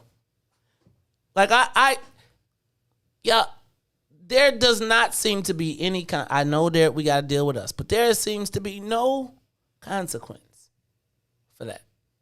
Like, he should be, if I was writing a movie, he'd be a slave in jail for 10 years. And we'd let him out because he'd come out with his hair braided, lips, Kool-Aid, lipstick, tube socks. I want to know how this J&J cafeteria doing, how this restaurant doing. Is it not, it's not, well, South Carolina, I'm feeling like it should be, I'm surprised they didn't have a grease fire. Like, I mean, I'm just saying, they should have a grease fire. Like, and I don't care about, and the rest of the family knew. You know what this made me think of, too? Remember Color Purple? Yes. When old girl sassed old girl, and then we never saw Oprah Winfrey, and then she got busted in the head, and they took her away for like 20 years. Mm-hmm. Same thing. Like could white people just put you under arrest and take you away from your family? Now hold on, that was a different type of example. I get where you was going with that, but you know, I'm just saying they took her away. They took her because she said hell no. Right, but that's my point. Like I'm saying, even her with resistance was taken away, and the white folks they didn't put her in jail. They looked after her children. No, they did put her in jail. Oh, they put her in. I thought they took her to go work at the house. They put that was Miss Sealy, right? No, it wasn't Miss Sealy. It was Oprah. They put her in jail. Yeah, and she had a. She might have had a work release thing where because jail was part of how white people could do anything they want. Right. They basically put you in jail so that then they can rent you out as a slave. Yeah. You know, another challenge I think with mental health services is capitalism. I know. It's because everything is profit motivated and profit driven. I can see that. And I understand, like I get like the privatization of some things, but when we privatize everything, then it becomes profit. And so it's very, very, it's a slippery slope between like the efficiency of privatization. It's funny that you say that because I think about that and then I think about the government employees too. Like there has to be a balance because I often think of the people who be like, I ain't doing that. Like I know I'm getting a check. So I look at like a government facility. Remember when Mantino was like? I got do you remember Mantino? Mantino. I went there one time to visit a friend of a family, and I was traumatized. Like I felt like I was in a crazy house. It was like white walls with like people scratching and all type of stuff, and it's like, I want to go. I want to go home. Yep. And the institute, it almost felt like a prison for mental health as compared to, and I bet they would say that they are there for their own safety. I got you. But again, where does the compassion come into this space, right? So but Ruthie, I think Ruthie mentioned it. It's not just their safety, but safety of society. Well, most of us we're not capable of taking care of that person at home. It's just not going to work. It's not going to happen. Mm-hmm. I remember my Miss Kennard, who worked for me when I was a state rep. Miss Kennard probably was like, I don't know, 50. And her mother and her father both had dementia. And she said it was impossible to control her father. If he got up one day and said, I'm going to walk over to Kaminsky Park, and she lived like in 68, she couldn't stop him. I mean, he had, like I say, man strength. So it's really difficult, I'm sure. Well, so when we think of like youth mental health services, like that's important. And one thing that I noticed, and I'm not going to say the name of the place, but one of the stops before I noticed that a lot of young people got into the JTDC, the Juvenile Detention Center, some of them had spent time at some of these residential behavioral health treatment facilities that are privatized, money driven. And so that's all I wanted to just make the connection between some of the youth mental health services that are prevalent in the city, some of these private organizations, and how that is a stop before young people end up in the juvenile justice system. It is here in Cook County. So there's a connection. Yeah, I feel like that process is part of the pipeline. Yep. Let's get the money from the private mental health services so we can say, well, we tried to intervene before we have to actually book this young person. And it's funny because I think people think of social services as socialistic, but they're all profit driven. Profit. They're all they don't. And when I say profit driven, they're underwritten too, though. What you mean in by some that? cases? What I you mean, mean by a lot of them. That means that the government is going to give them a certain amount of support. Oh yeah, I agree with that. But there's still, that's why they base their support though on those numbers. So like when you look at their reports, they're like, okay, we can bill for this, we can bill for the residents, we can bill for their clothing, we can bill for mental health services, and don't let them be on meds. Right. These people making bank off of these young people. Bank. Medical services are expensive. When you start looking at the line items per child that some of these private places get just to have our kids as a pipeline into the juvenile justice center, it should be criminal, y'all. They fight to get those kids too. And quite frankly, there is a profit center built off of even the most risky kids, right? You get more money for taking those kids, and the more challenges you get, then you get to bill for more stuff. And so it's not about healing the kid. It's about how much is each one of these kids going to extrapolate, which is essentially, again, like the slave stuff. It's really interesting. But I think part of the problem is, even with that, they probably aren't getting enough money to really do a good job. But so I got you on that, but let me help you. But then you have to say, is it a business or is it a hobby, right? And so at the point in which whether they're getting I was looking at more like, is the government taking enough responsibility? Of course you would, but until they do, right? Until they do, we have to deal with the world that we live in. And is it a business or is it a hobby? So now you're saying the government provides us less, but I still got to make the bottom line. I still got to pay my salaries. So how do I do that? I make cuts. I minimize, I find efficiencies, quote unquote. I think it's like having, I'm on the board of a small safety net hospital. And in the end, Medicare is cool, but Medicaid doesn't pay the bill. Okay. It just isn't enough money. And that then goes to the whole point of what Tu said, which is, okay, so we can get the check, get rid of the boy, he got a place to live. That, you know what, Ruthie, you know how if I was thinking about this, if I was, what's his name? Bobby Paul Edwards, I would say I have an independent living facility with a job training program, and that's what he was in. That's how you could really, he lived independently in a roach-infested room, but he was living independently. When you described it, I just thought about the words they could use to submit it on paperwork and get federal funding to do it. So I got an independent, so I'm going to charge you rent because it's an independent living facility, right? You got employment, you got them job training, so you gave them a basic job skill. And so if you were to read this story without the slavery component to it, you'd be like, this was a success story. Yep. He was independent. He was an independent living. He had gotten away from his family, got a job, was taking care of himself. He even had a savings account where he was putting his money up. See how that, If I was writing the crisis communications for them right there, that's how I do it.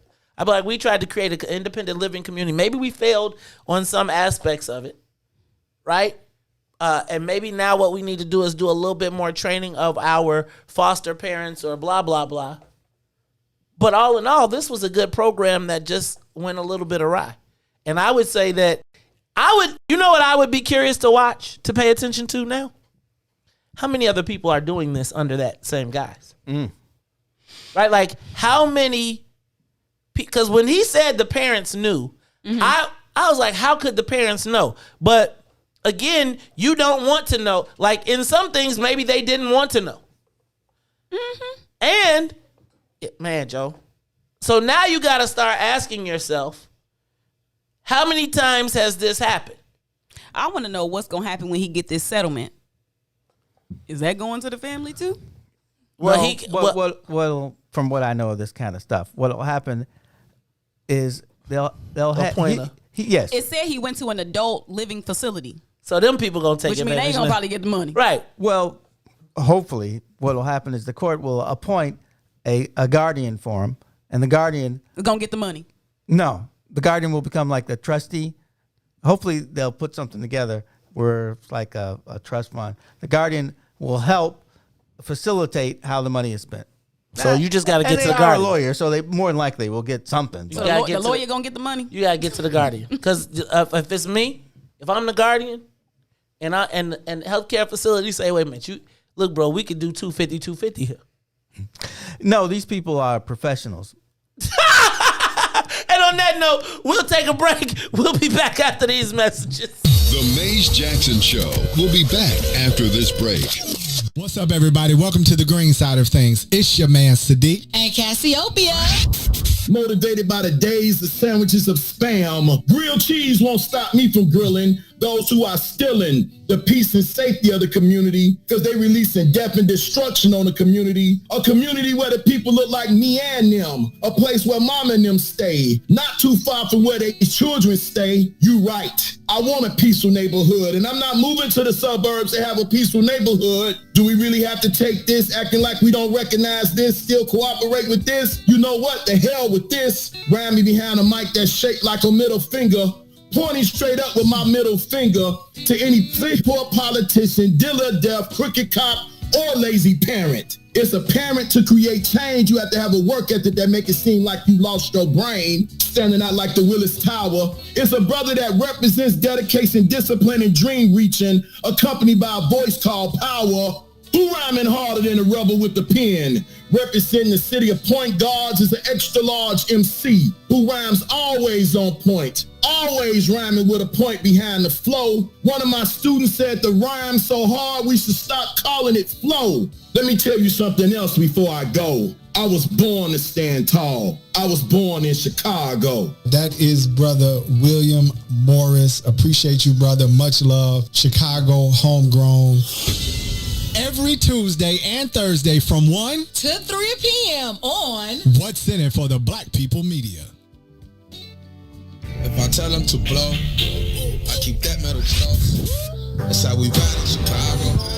Alderman Lopez, welcome back to the Maze Jackson Show. The mayor has a very peculiar way she's dealing with this, and I'm trying to understand why does it seem like we're handling this with kid gloves. The reason that she's not going after the root cause, which is gangs, the reason she's not calling out the silent enablers, as I tweeted out the other day, is because those are many of the same people that she relied on to get elected. I'm talking about the not-for-profits, those that reach out for grants and try to be the intermediaries in a community to try and bridge some of these anti-violence groups, things of that nature. These organizations that say they're trying to build bridges oftentimes are the ones that are enabling the gang lifestyle and allowing it to go unchecked and not holding accountable the individuals causing the violence in the neighborhoods. Those same partners, which she funds, which she relies on, were unceremoniously all pimping themselves out at a press conference. Ooh. Saying nobody said a word about gangs, but what they did say is that we need more money for the programs that we offer to help stop the violence. And clearly, for more money to go to organizations that are working against the residents of the city of Chicago.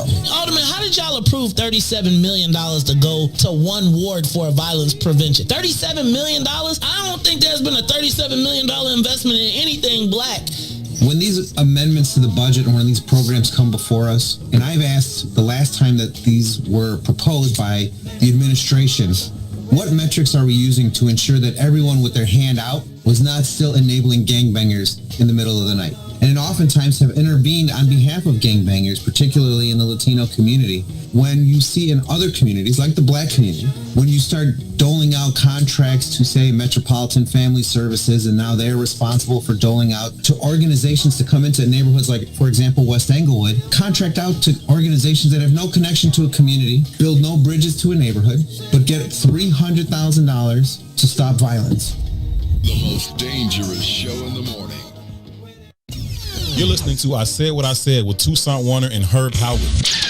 What are y'all takes on blended families? Meaning white people? Or what?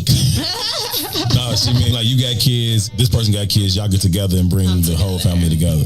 I don't know. I have zero experience with it. I imagine it could be challenging.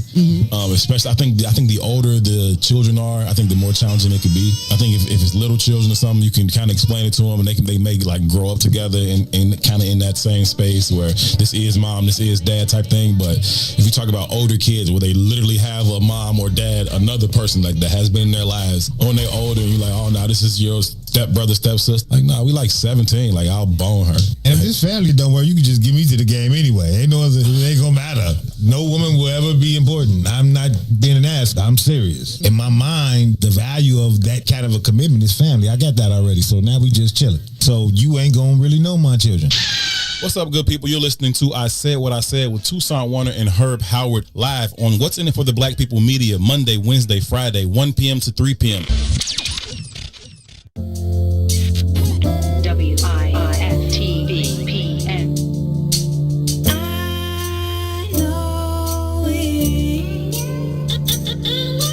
I know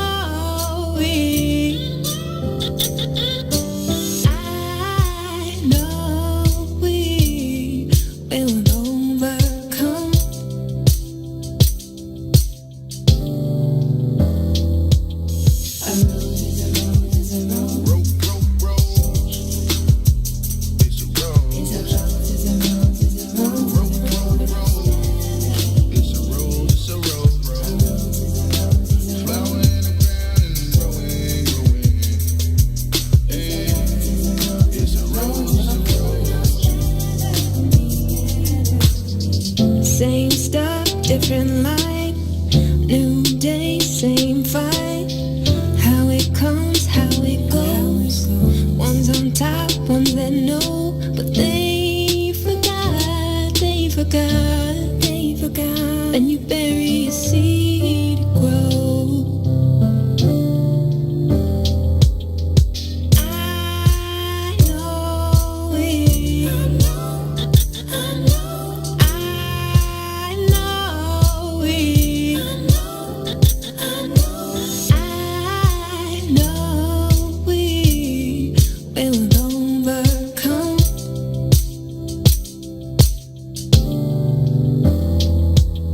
A rose is a rose is a rose. Is a rose is a rose is a rose. It's a rose, it's a rose. Flower in the ground and growing, growing. It's a rose, it's a rose.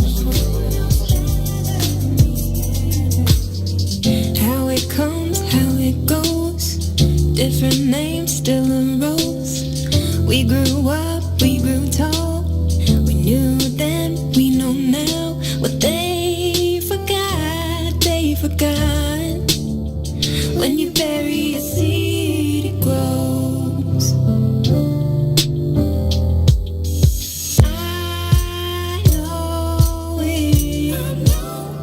I know it. I know we will overcome.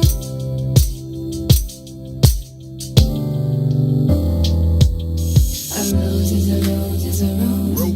Rose. It's a rose. It's a rose is a rose is a rose is a rose is a rose. It's a rose, it's a rose, rose. Flower in the ground and growing, growing. It's a rose, it's a rose.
So fun, I would pay it. Killing them selfies, she's slaying. All in my head, it keep playing. Yeah, keeping this real, no faking. She wants something solid. If I'm being honest, girl, I think we got it. Oh, wondering how did you get here? Taking me for a ride. You came in so unexpected.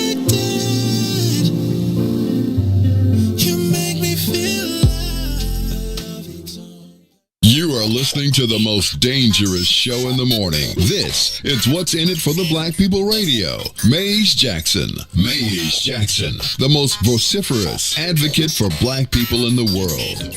For Ruthie Moore, for Todd Stroger, I am the host of the Maze Jackson Show, asking every single day, what's in it for the black people? And if you don't like it, you can still tell them Maze said, Mayor Lightfoot, man, we ain't accepting that. We ain't accepting that. Let's go. Yeah.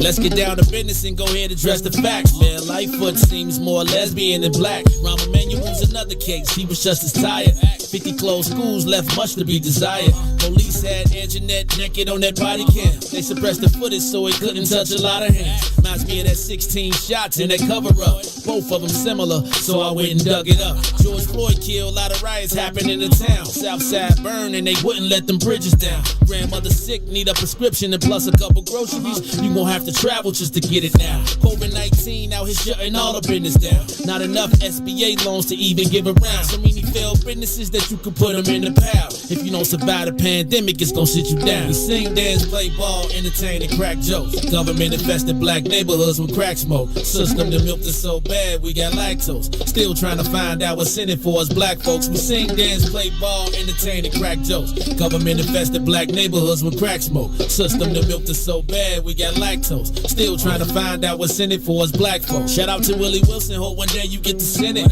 We need some different players in the game to handle business. Too many shady characters like Madigan and Blago. But when you really break it down, it's typical Chicago. City full of gangsters, it's what the land was built on. Same streets with hood legends DNA get spilled on. Carjackers out here lurking trying to get they steal on. Looking for a block to put them Hellcat wheels on.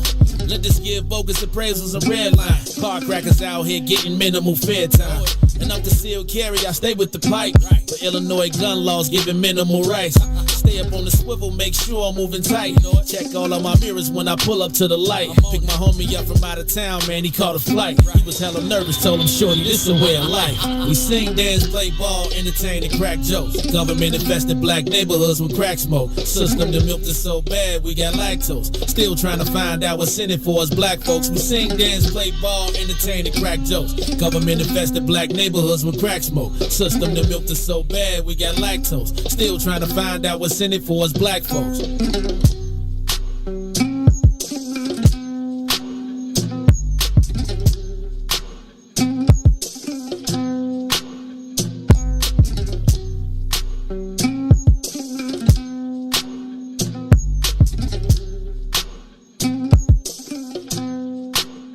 Up Chicago, Wiggle World. This is the Maze Jackson Show. I'm your host, Maze Jackson. Got my co-host, Todd Stroger, Ruthie Mo, Sonia Escobar.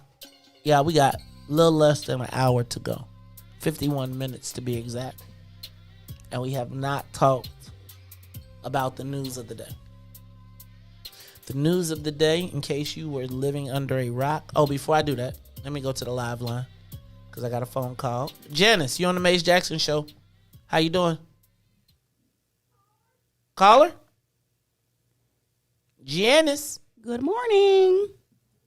Caller, did we lose you? She on hold. She still there? Janice, we hear you. I heard you. I heard the click. All right. Janice. Hello? You on the Maze Jackson Show. All right, you can Hello? keep. Hello? Are you talking to me? Yeah. Hello? Hello. Good morning. How are you? Hello, are you talking to me? Yes, we're talking. I'm talking to Hi, you. Maze. I just want to say thank you for bringing up the point about the child or adult, because I don't know, you might want to look it up. His name was Donald Lane. He's from Chicago, and they did this, and the Chicago Public Schools didn't treat him right, so he went and he was working over at the farmer's market, and one of the men took him to see a lady of the evening, and after that they tried to say he had killed all those people, but a lot of people didn't believe it. He spent a long time in jail. And I want to tell Todd, thanks for going to Robbins. I grew up there, and it wasn't a bad place. It's just the blacks who had power didn't use it properly. I think you were trained well by your father not to be greedy for money. And that's all I wanted to say. And look at Markham. Markham is doing very well under that new mayor they have. It's always clean. They put Homewood to shame. Mayor Roger Agpawa, who, I was supposed to have him on. Yeah, I can't pronounce his last name. It's Agpawa, and I think I messed up. He had some sort of conviction, and they didn't want to have him be mayor. And the first thing he did when they came in there, they cleaned up that U-Haul place. You remember that? Mm-hmm. And that made national news. They were storing stolen stuff in there. So the south suburbs may come back. And I don't like when sometimes people say everybody moved. out here too. So there was a lot of blacks living out here in the south suburbs too. And when the blacks moved to Homewood, Flossmoor, Calumet City and everything, that's when Oak Forest closed. And Todd, I want to say this to you. Your father did try to keep that open. Oh, yeah. And so did you. With no help. And see, they think because we don't have degrees, we don't know what's going on. That's not the case. And Maze, I'm sorry to tell you this. I don't know a lot about computers. I've been trying to get your shows when you're not on the radio because I've moved over to your station. And I want to know, can I just go in and type in the Maze Jackson show? When I did that, all I got was music. No, you know, wait. You up there. Where are you looking, on YouTube or Facebook? Oh, I wasn't on either one of them. I just typed it in the computer. So go to YouTube. You got to go on YouTube, and you can watch us on YouTube every day. Maze Jackson. Okay. You just type in Maze Jackson Chicago, and it will pop up. Oh, okay. Okay. Maze Jackson Chicago on YouTube. Yep, okay. on YouTube. And let me ask you, is that even on the weekends? If I want to listen to you on the weekend? I'm not live on the weekend, but you can. You can listen to all the shows on the weekend. If you go to that if you look up Maze Jackson Chicago on YouTube, you can see all of the shows for everybody all week. They're all there for all the time, and you can replay them and all of that. Okay. She doing it right now. All right, you hold on. You let us know if you got it. And in the meantime, we're gonna jump on because I want to talk about the end of CPS as we know it. Dr. Janice Jackson announced yesterday that she will be leaving CPS. She will not be renewing her contract. So let me just say that, first of all, I am heartbroken. I do take some. I think we helped the good Reverend Dr. Forrest We Shall Overcome Claypool off the cliff. And by the time we helped him off the cliff, we were excited to know that Dr. Janice Jackson would ascend to the spot, because for the first time in many years, an educator was leading CPS, but not just an educator, one of our own. And I think the thing about Janice Jackson was, as for black people, right? Black people who get black people in Chicago, you knew she was from Chicago. You knew that she understood. You knew that she got it. Maybe I'm incorrect, but that was my feeling. And I felt like Dr. Janice Jackson, I can't necessarily tell you that Dr. Janice Jackson made the biggest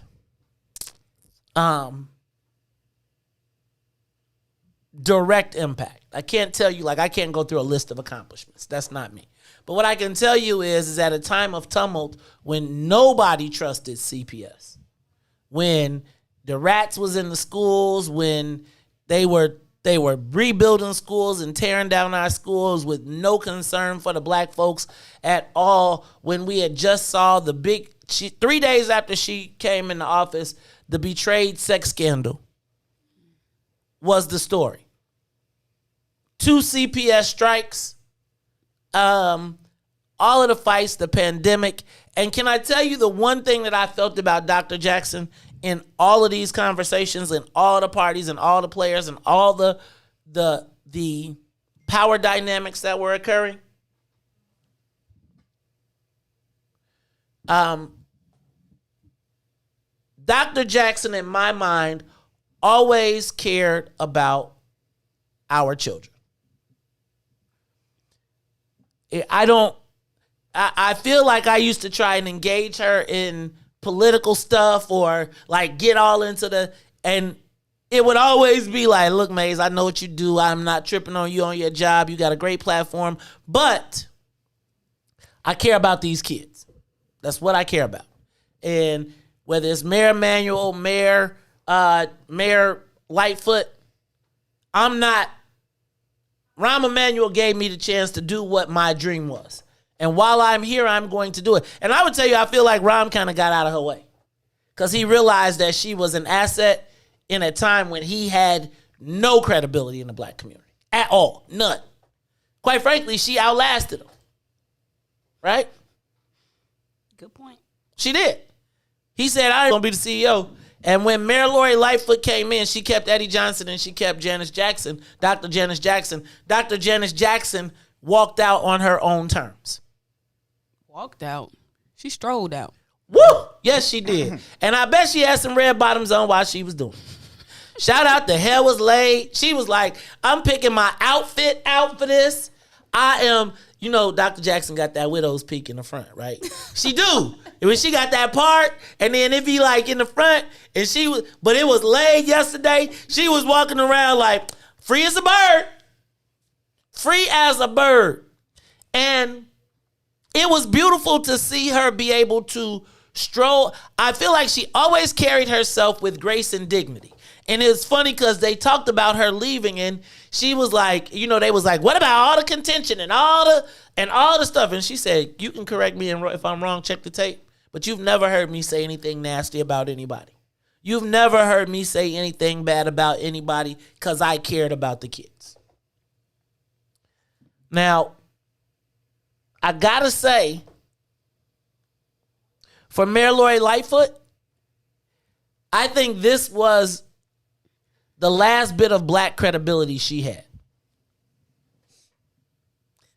I told you yesterday, I don't know anybody in the administration at this point. And Todd, we talked about this yesterday, that it is now a point where people are saying no thank you to the mayor.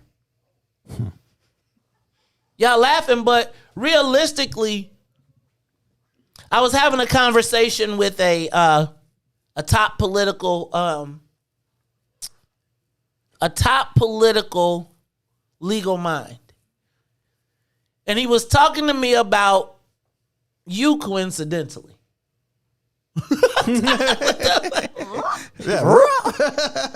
But he said that there was a moment when he knew that the time was up. Like there was no way we were digging our way out of this hole. And so he recommended to people with a future to depart. Mm-hmm. Right? Now, it's crazy. Well, first of all, I think it's crazy that you say that out loud. But that's all. But no, there was truth in it. I mean, I saw the whole thing coming myself, to be honest with you. I just wasn't going to tell people. I can see this rock about to hit me in the head. But people, after the administration was over and people went out, people were literally like, you worked for Todd Stroger? No, sorry, we can't help. Can't hire you. Yeah. Mm-hmm. They went and found people. And so I was thinking about this. I was thinking about the level of disdain that people are developing for the mayor, right? The people that are Chicago stalwarts that are going to be here in 3 years. And the concept of implementing the mayor's tools, her ideas, probably is not very appealing to anyone locally because I think it's the uncertainty. What ideas? What appeal? It's like, stay on the train with me and we're going to get it back on the tracks. And I think people are like, And Dr. Jackson said that she had the opportunity to resign. The mayor was like, I want to let y'all know. Because let me just say this. If the mayor would have said, she was like, and get out, we'd have been, people been outside talking crazy. Right, because and the man and Janet Jackson's girls would have came up. She's not quitting. She's just not re-upping. She's not signing another contract. Right. She says she's not. She says she's gonna work till June 30th. I'm good. Right. I'm good. I'm good. Right. Here, take this. We'll give you a right. I'm good. Thank you. I'm good. No, thank you. And now I think what you got to look at is, where does this leave CPS? Uncertainty. The same uncertainty that Dr. Jackson likely was unwilling to put on her back. So is there somebody in the pipeline that moves up? Well, let's back up because here we go. Here's what Dr. Jackson also did. She took the top 3 spots with her. Where they going? One is going to Virginia. One said, I'm out. I'm just leaving. I'm gone. Yeah, I ain't got to tell you nothing. So now there is a drain of brain power at City Hall. Now, I'll tell you, the mayor says that there was no drain of brain power. I say that too. At City, but you'll be lying. You would be lying. You mean you be lying too? And then they asked the mayor about the elected school board, because I think that what's happening now is the blood is officially in the water, right? And with the blood, let me back up. The blood is officially in the water, but let's go back. Let's talk about the mayor. Let's ask, when they asked the mayor about was there a void in leadership. Hold on, give me a second. I feel like, so yesterday during the press conference, we had the opportunity to hear the mayor respond. And you know the mayor is never going to just take it. She gonna always be like, oh, I meant to do that. She got it's okay. So the mayor has a one-upping spirit. A person that's a one-upper always gotta get one up on you, and that's the mayor. Her leadership is a one-upping style. I knew that already. You know, yeah, because you sometimes you a one-upper, Maze. No, I'm not. Am I a one-upper, Ruthie? Ruthie, no, I'm not. Don't be saying that. I'm not, but I'm going to. Let's hear from the mayor yesterday as we talk about, because Todd, what does it mean when your top person leaves and they take the top spots with them? Like they take their whole squad. Like they like, I'm not leaving by myself. The ship be sinking. I'm taking everybody. Like do you think they had a meeting and was like, I'm out. Tiny, you out.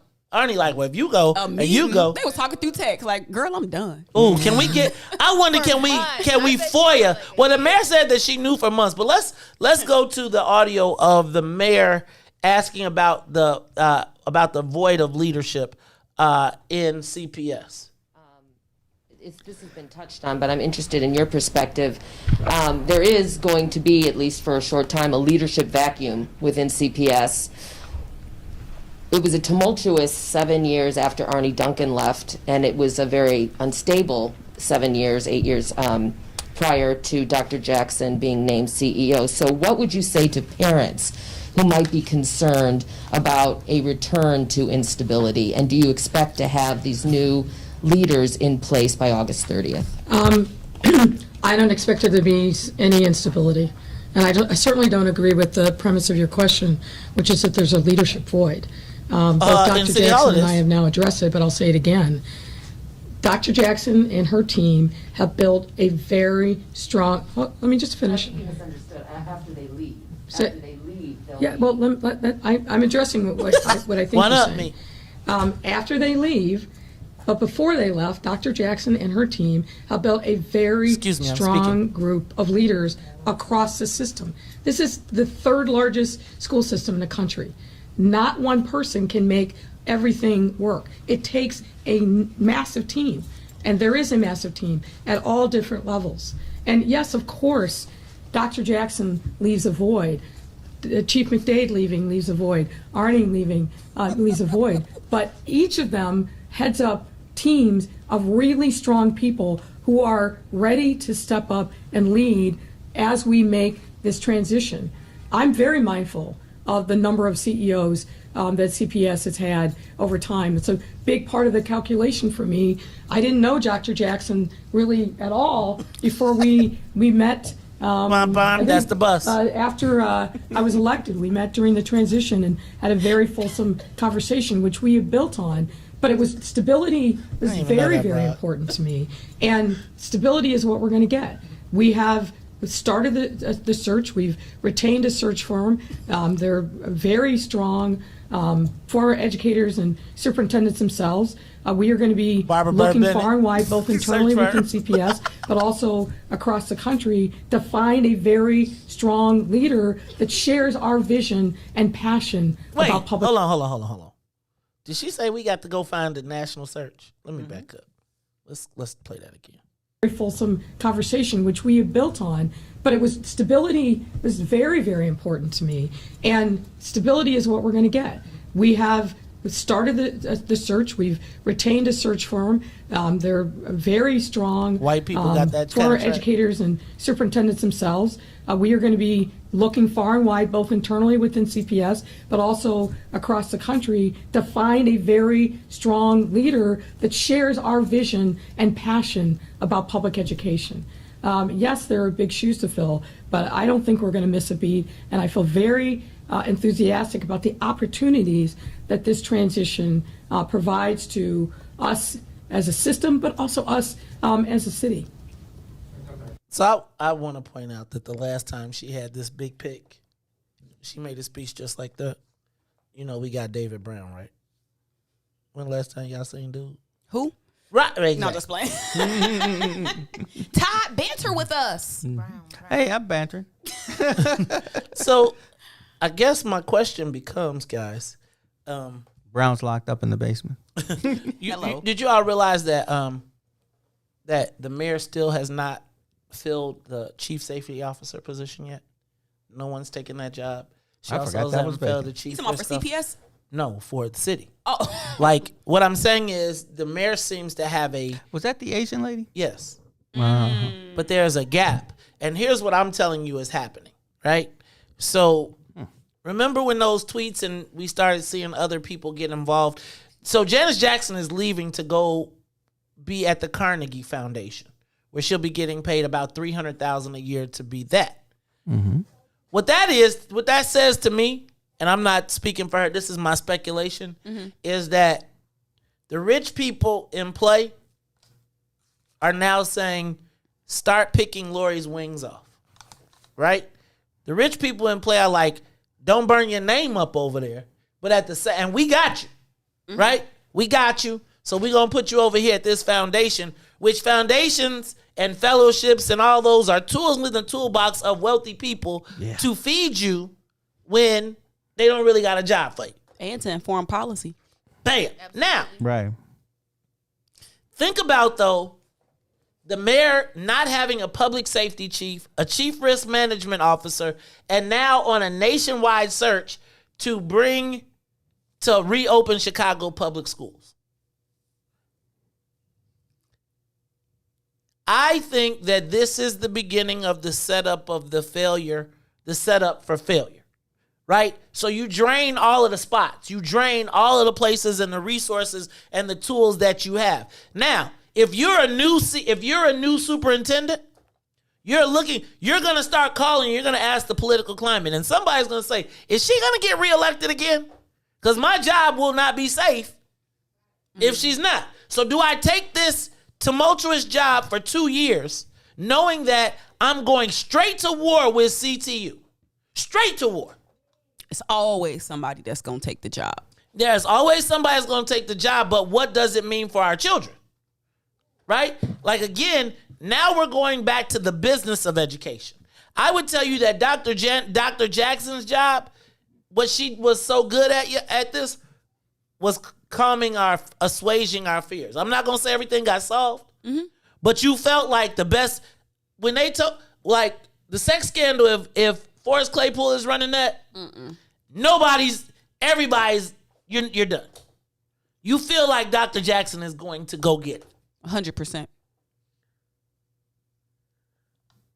I guess the question now becomes, who does the mayor get, and is a Chicagoan good enough? Now, I'm going to also tell you that there is a ton of, you heard her saying national. But I am telling you that this isn't coincidental.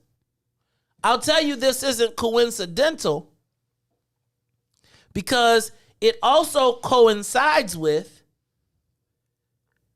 the Senate president saying that he was for an elected school board. Right? Which, if I'm Janice Jackson, Dr. Janice Jackson, I don't even want to be around for that. Because and remember the CTU now, because this now becomes a multi-million-dollar premise. Because now you're battling for billions of dollars. So every one of those elections, every one of those school board elections, has the weight. It'll be more important to win the school board election than the state rep election. Ooh. Think about that. Think about the money that's in that race. Oh yeah, you're right. So now what you've now opened is the now special interests are moving into this. Janice Jackson is like, plus the mayor be meddling. Like, no, real talk. The rumor mill, trafficking in rumor and innuendo, said that we wouldn't have had a teacher strike as long as if the mayor wouldn't be talking loud and doing the opposite. Right? See, I don't think that Jesse Sharkey in a one-on-one wins with Janice Jackson. Not in the court of public opinion. He doesn't. Probably not. And as much as I love Stacey as well, she don't beat Janice Jackson in the court of public opinion because Janice Jackson always has the kids first, not the union. The mayor, though, with her bluster and instead of getting out of the way and letting Janice Jackson be, she want to be in everything. She makes the CTU look better. She made the CTU be the champions when people care about the kids. Right. You like, I don't want none of that. Now, it's not lost on me that Springfield and the Senate president says this same week that Janice Jackson is leaving, that there's going to be an elected school board. Now, the funny part of this is, and he told them to get in the room to compromise, and it's interesting to watch the mayor spin it because he said, you need to compromise on how long it's going to take for you to get to an elected school board, right? She said, let me tell you why the mayor says that she has pushback on the elected school board. And you all need to listen very carefully. Listen very carefully.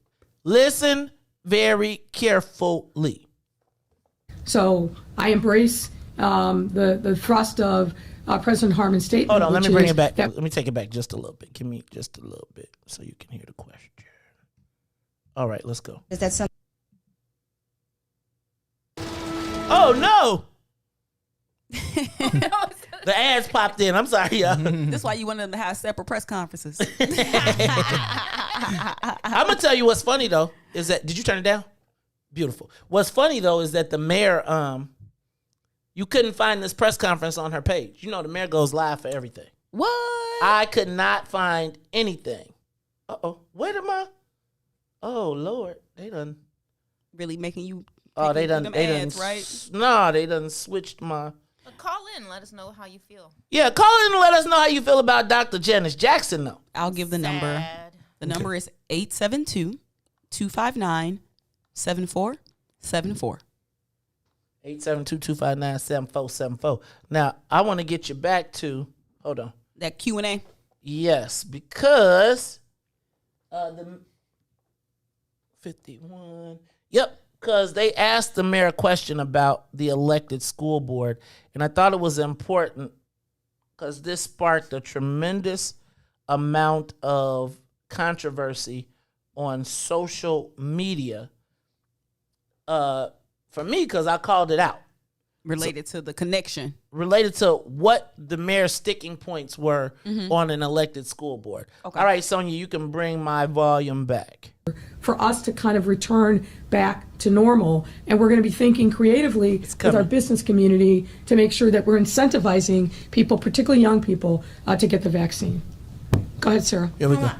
I wanted to ask about Senator Harmon saying that he wanted to see a compromise on the elected/hybrid school board, and he wanted to end in eventually a fully elected school board in Chicago.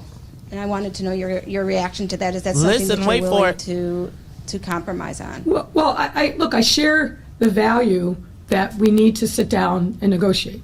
And we've been talking to Senator Harmon and his team, as well as Speaker Welch and his team for months now about just that. So I embrace the thrust of President Harmon's statement, which is that we need to sit down and reach a compromise. My values on this are very, very clear. Number one, parent voices have to have a seat at the table. Number two, we cannot and I will not agree to anything that disenfranchises any part of our residents, including undocumented individuals. That's And we've got to also make sure that we're structuring anything that disenfranchises any part of our residents, including undocumented individuals. That's a non. So I need to point out to you, the mayor says that so one of the sticking points in Springfield is that undocumented immigrants should not be able to vote in the school board elections. Now I need for y'all to understand this. Now I want to make this correlate.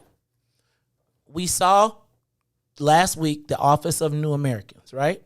And they talked about all the resources and all the things that they were putting in the schools that were only available to undocumented immigrants.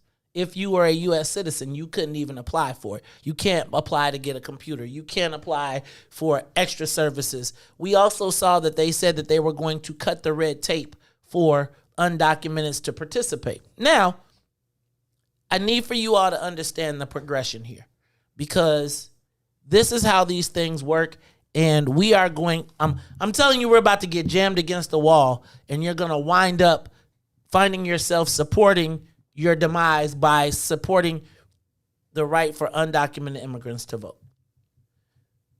If the Senate, hear me out, if the Illinois General Assembly mandates that we have an elected school board in 2, 3, or 4 years or 10 years, and I need for y'all to understand this, because people are talking about voting, they can vote in the local school council. The local school council is the specific school, period. That's just only the school, the teachers, and the people that are there. I don't really have a problem with that. But if you make the elected school board a elected position that then participates in the municipal elections, then you are now voting in the municipal elections. Am I making sense here? You saying give them an inch, it'll be a mile. You give them an inch and it will literally be a mile. Bring it back now. So I embrace the thrust of President Harmon's statement, which is that we need to sit Listen down to what and she reach, will not compromise. My values on this are very, very clear. Number one, parent voices have to have a seat at the table. Number two, we cannot and I will not agree to anything that disenfranchises any part of our residents, including undocumented individuals. That's a non-starter. So now, let me just be clear. The elected school board would be in your municipal election. The same time you vote for alderman, mayor, city council, city clerk, city treasurer, Chicago school board. Now, in this premise, you're going to say that that undocumented immigrants can vote for for the school board because they have children in those schools, right? Does that follow like the argument? That's the argument. That sounds like the argument to me. Now, how do you make the argument that if they can vote in one municipal election but not the other on the same ballot? Now what you're going to get into is we're being discriminated against because of our ethnicity or our status. So now what happens is the vote for mayor shifts, right? Your population and your power shift because where are the more people? Or she's already written you off. And now as Janice Jackson walks out the door, right? Now let me knock your socks all the way back. What happens if it's a Latino superintendent? Which you can justify by saying that they are the majority of and it's their turn. So now I'm asking yourselves as we sit down the slippery slope, who has the courage to say no vote for the undocumented immigrant on our school? Nobody's going to have that courage. They're not going to have the courage. And so what essentially will happen is, in that, now what you also need to do is listen to Alderman Gilbert Villegas's debate yesterday or candidate forum and listen to the clerk as she talks about how they just printed these city key cards as IDs on a whim. Now, again, hear me out. You now are allowing undocumented immigrants to vote in a municipal election, but let's just say they can only vote for the school board. They then claim discrimination. You've already allowed it. So what's the difference between, and there are already municipal elections that people are like, that's fine what the law say. You just read in the Office of New Americans that this is part of the plan. That part of their process is to make the immigrants the face of Chicago. It's literally in print, and and I'm telling you, they're going to. Can you imagine the gravity of yesterday Latinos being upset with us for just saying we want the same thing y'all get? Y'all are causing division between us. Jamal, you on the Maze Jackson show? What's up, man? I'm out. Y'all done lost. Good morning, Maze. How are you? I'm not good, Jamal. How are you? Okay, I'm listening to your comments about Her Highness, the mayor over there, making her comments about the undocumented and the parents need to be involved in an elected school board. And Her Highness, the mayor, is a lawyer. And she should know that under U.S. law and the Constitution, it is illegal for non-citizens to vote in the first place. In federal elections. Not municipal. This would be a municipal election. So you're saying that it's not that she could technically get away with a municipal election? Yes. And do you think it would stand up in federal? I'm not sure it would stand up in federal court if someone challenged it. It's already the law in Connecticut. It's already being done. But okay, but I mean that I would hope that the legislature tells Her Highness you are having an elected school board, and you will not be putting illegals in there. Now, if you want to appoint an illegal, okay, appoint a parent, okay, but you are having an elected school board, period. Thank you. And these guys need to just ram it through and don't cave in to the illegals. And if they do, then somebody ought to file a lawsuit and test the legality of it, because I think with the current makeup of the federal courts, I can picture them striking that down. Thank you, Jamal, because I was thinking that that needs to be a federal lawsuit, right? And here go one of them moments. Here go one of them moments. Y'all sounding kind of Trumpy, but I fundamentally, y'all, we died for the right to vote. They have literally put this as the most important thing.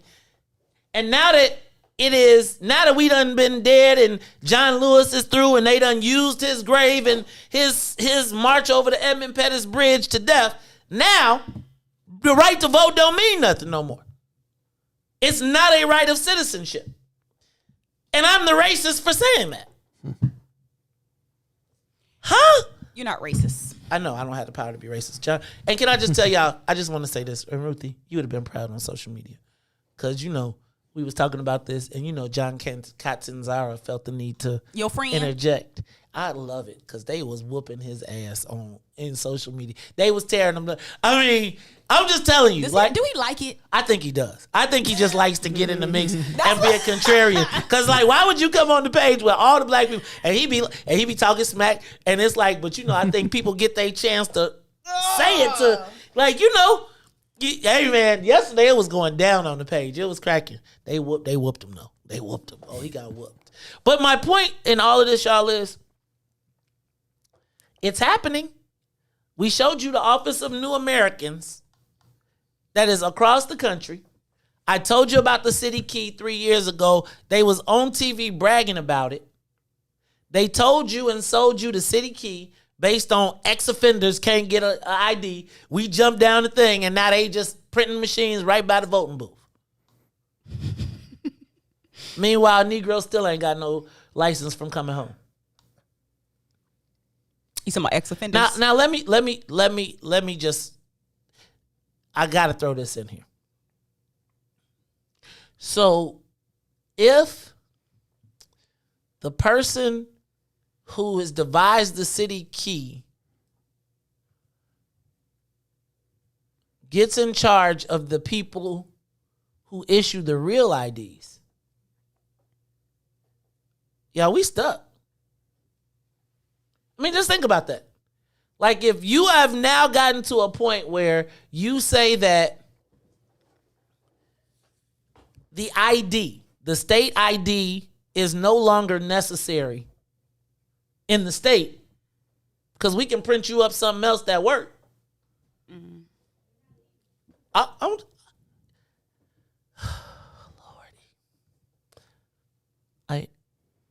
I don't know how we don't see this stuff. I think we see it. The challenge is who is willing to say something. Because when you say something, it's like what you just said.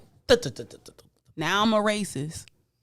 Now I don't believe in immigrants' rights. I believe you should have the rights of an undocumented immigrant. You sneaking. I feel like we really can't, okay, so I feel super in the right and super justified by being like, ain't nobody trying to take away what y'all got. We just want the same thing. No, Ruthie, everybody is so used to pimping us that when we say you can't pimp us anymore, they be like, don't you know you the hoe? Get back on the stroke. Like, y'all need to go look at the shares from my page when we talked about this undocumented immigrant stuff. Not the black shares, but the Latino shares. And see this thread that's on there. And I was like, I'm being respectful, dog. Like, my people died for the right to vote. This was our land anyway, so that's on y'all. What? Wait, what? The undocumented. Like, I'm like, what he means or she means is we colonized here first. Right.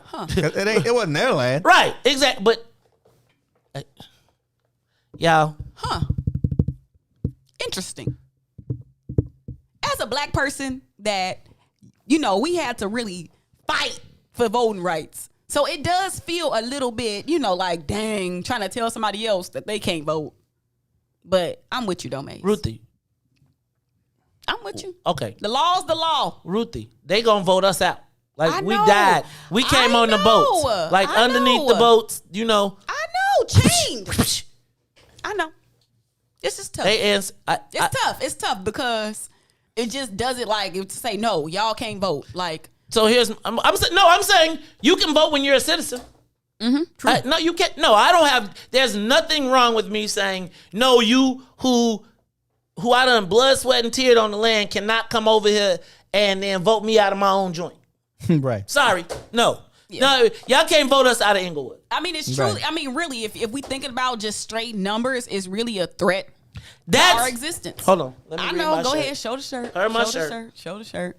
And give her a shout out, because Nicole, shout out for making the shirts related to us. Unified to neutralize external threats. Can I tell you that they are going to shame black elected officials into voting themselves out of power? This is a tough one because I don't think many of the black elected officials will be willing to say what you're saying right now. They're gonna vote. No black elect. Woo! It's a tough one. It's the same way they can't. What black elected official is coming? What black elected official? Somebody gonna do it. Somebody gonna say it. What black elected official is going to say that we should not allow undocumented immigrants to vote? It depends on how much noise is made. Somebody's going to say it because they're going to be able to say it in relation to the threat toward black people. You got to include the black people in saying it. You can't just say, oh, they can't vote. You got to say they can't vote because this related to black people. Black people ain't going to say that out loud. You just have a little hope, Maze. I do. But I just think that it's politically incorrect. Like, right now, it's the same as saying America is racist. That's why they don't say it, even though they know it. It's a political faux pas. That's my point. And so let me tell you what I learned when I was looking at trying to decide whether I was going to take Krav Maga. People that are looking to do you harm utilize socially awkward situations to take advantage. It is a socially awkward situation for a black person, just as you talked about, to deny the right to vote to anyone considering. Yep. However, it's not anyone. We have asked for our rights as citizens to be treated as full citizens. They are not citizens. They have a path to citizenship, which I believe they should have. I'm okay with that. But like to just say that after we done got killed, then beat down and whooped on and all of that and fought to get this right of citizenship that makes you American, that people talk every time we talk about the died for the right to vote. And now y'all just think about how many people now in this space, immigrants are the new Negroes. And in the Democratic Party, who has pushed, the Office of New Americans was launched under President Barack Obama. I'm just saying. And so either nobody's read all this time, or nobody saw it as a threat, or nobody feels comfortable enough to say it.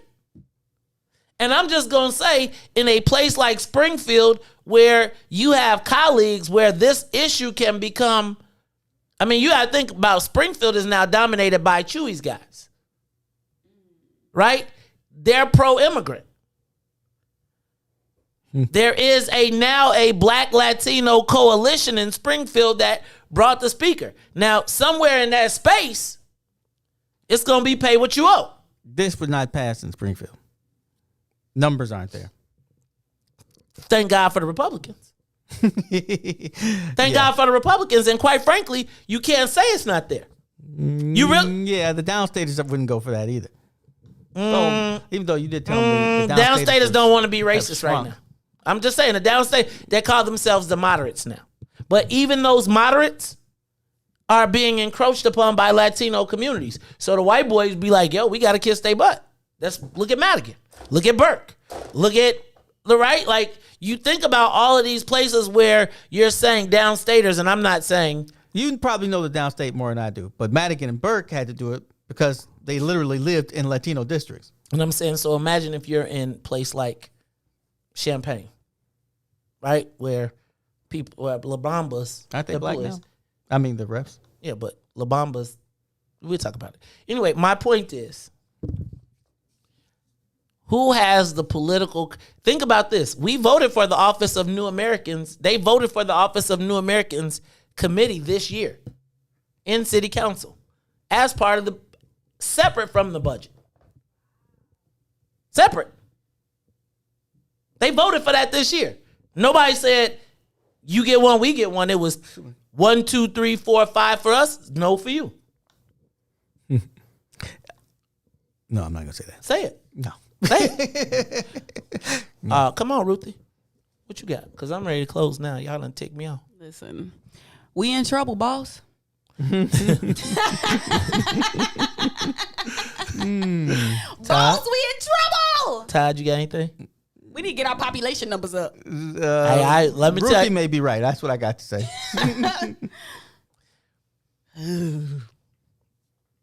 It is what Well, it is. I think we're off to a good start with trying to organize ourselves to vote. Well, you know, it's funny, though, because I just thought it was so... Ruthie hit it on the head right there. Organizing. If we don't want that to happen, then we need to organize. And make a statement about it where your elected officials actually have to pay attention. So they can feel comfortable with saying that we don't need this because of this. Yes. Well, I think we make enough noise, and then they say our constituents are on top of us. And then I think that we start... See, but I just tell you like this. We got to stop letting people feel comfortable that they get to talk on our business. No, I'm serious. Like the Latinos feeling like they can come to... I was like, I don't know what Negro y'all think, what Negroes y'all used to, but y'all, this ain't that over here. You don't just get to say whatever you want. Like, we're here. They've been so accustomed to being able to do that because we haven't been unified in a way to neutralize those external threats. But now the time is here. So we can all just come together and decide, hey, y'all, this is a threat that we need to neutralize. We'll be straight. I think Ruthie's right that this is something that people who fight will be like on the same page. Let's fight. All right, y'all. Oh, wait a minute. And tomorrow I should be wearing sea green. Tomorrow you'll be wearing sea green. All right, as long as it's not pink. All right, y'all. This is the Maze Jackson Show. was So for fuchsia. Maze and Sonia and Ruthie and Todd, I am the host of the Maze Jackson Show, asking every single day, what's in it for the black people? If you don't like it, you can still tell them. Maze says, stay tuned. She is back in the building. Back in the box. It is Dawn, the Book of Dawn. Dawn, is she Dawn Hendricks? Is she Dawn Millhouse? I don't know what it is, but I know the Book of Dawn is back in the building. We'll talk to you tomorrow. We out of here. Peace.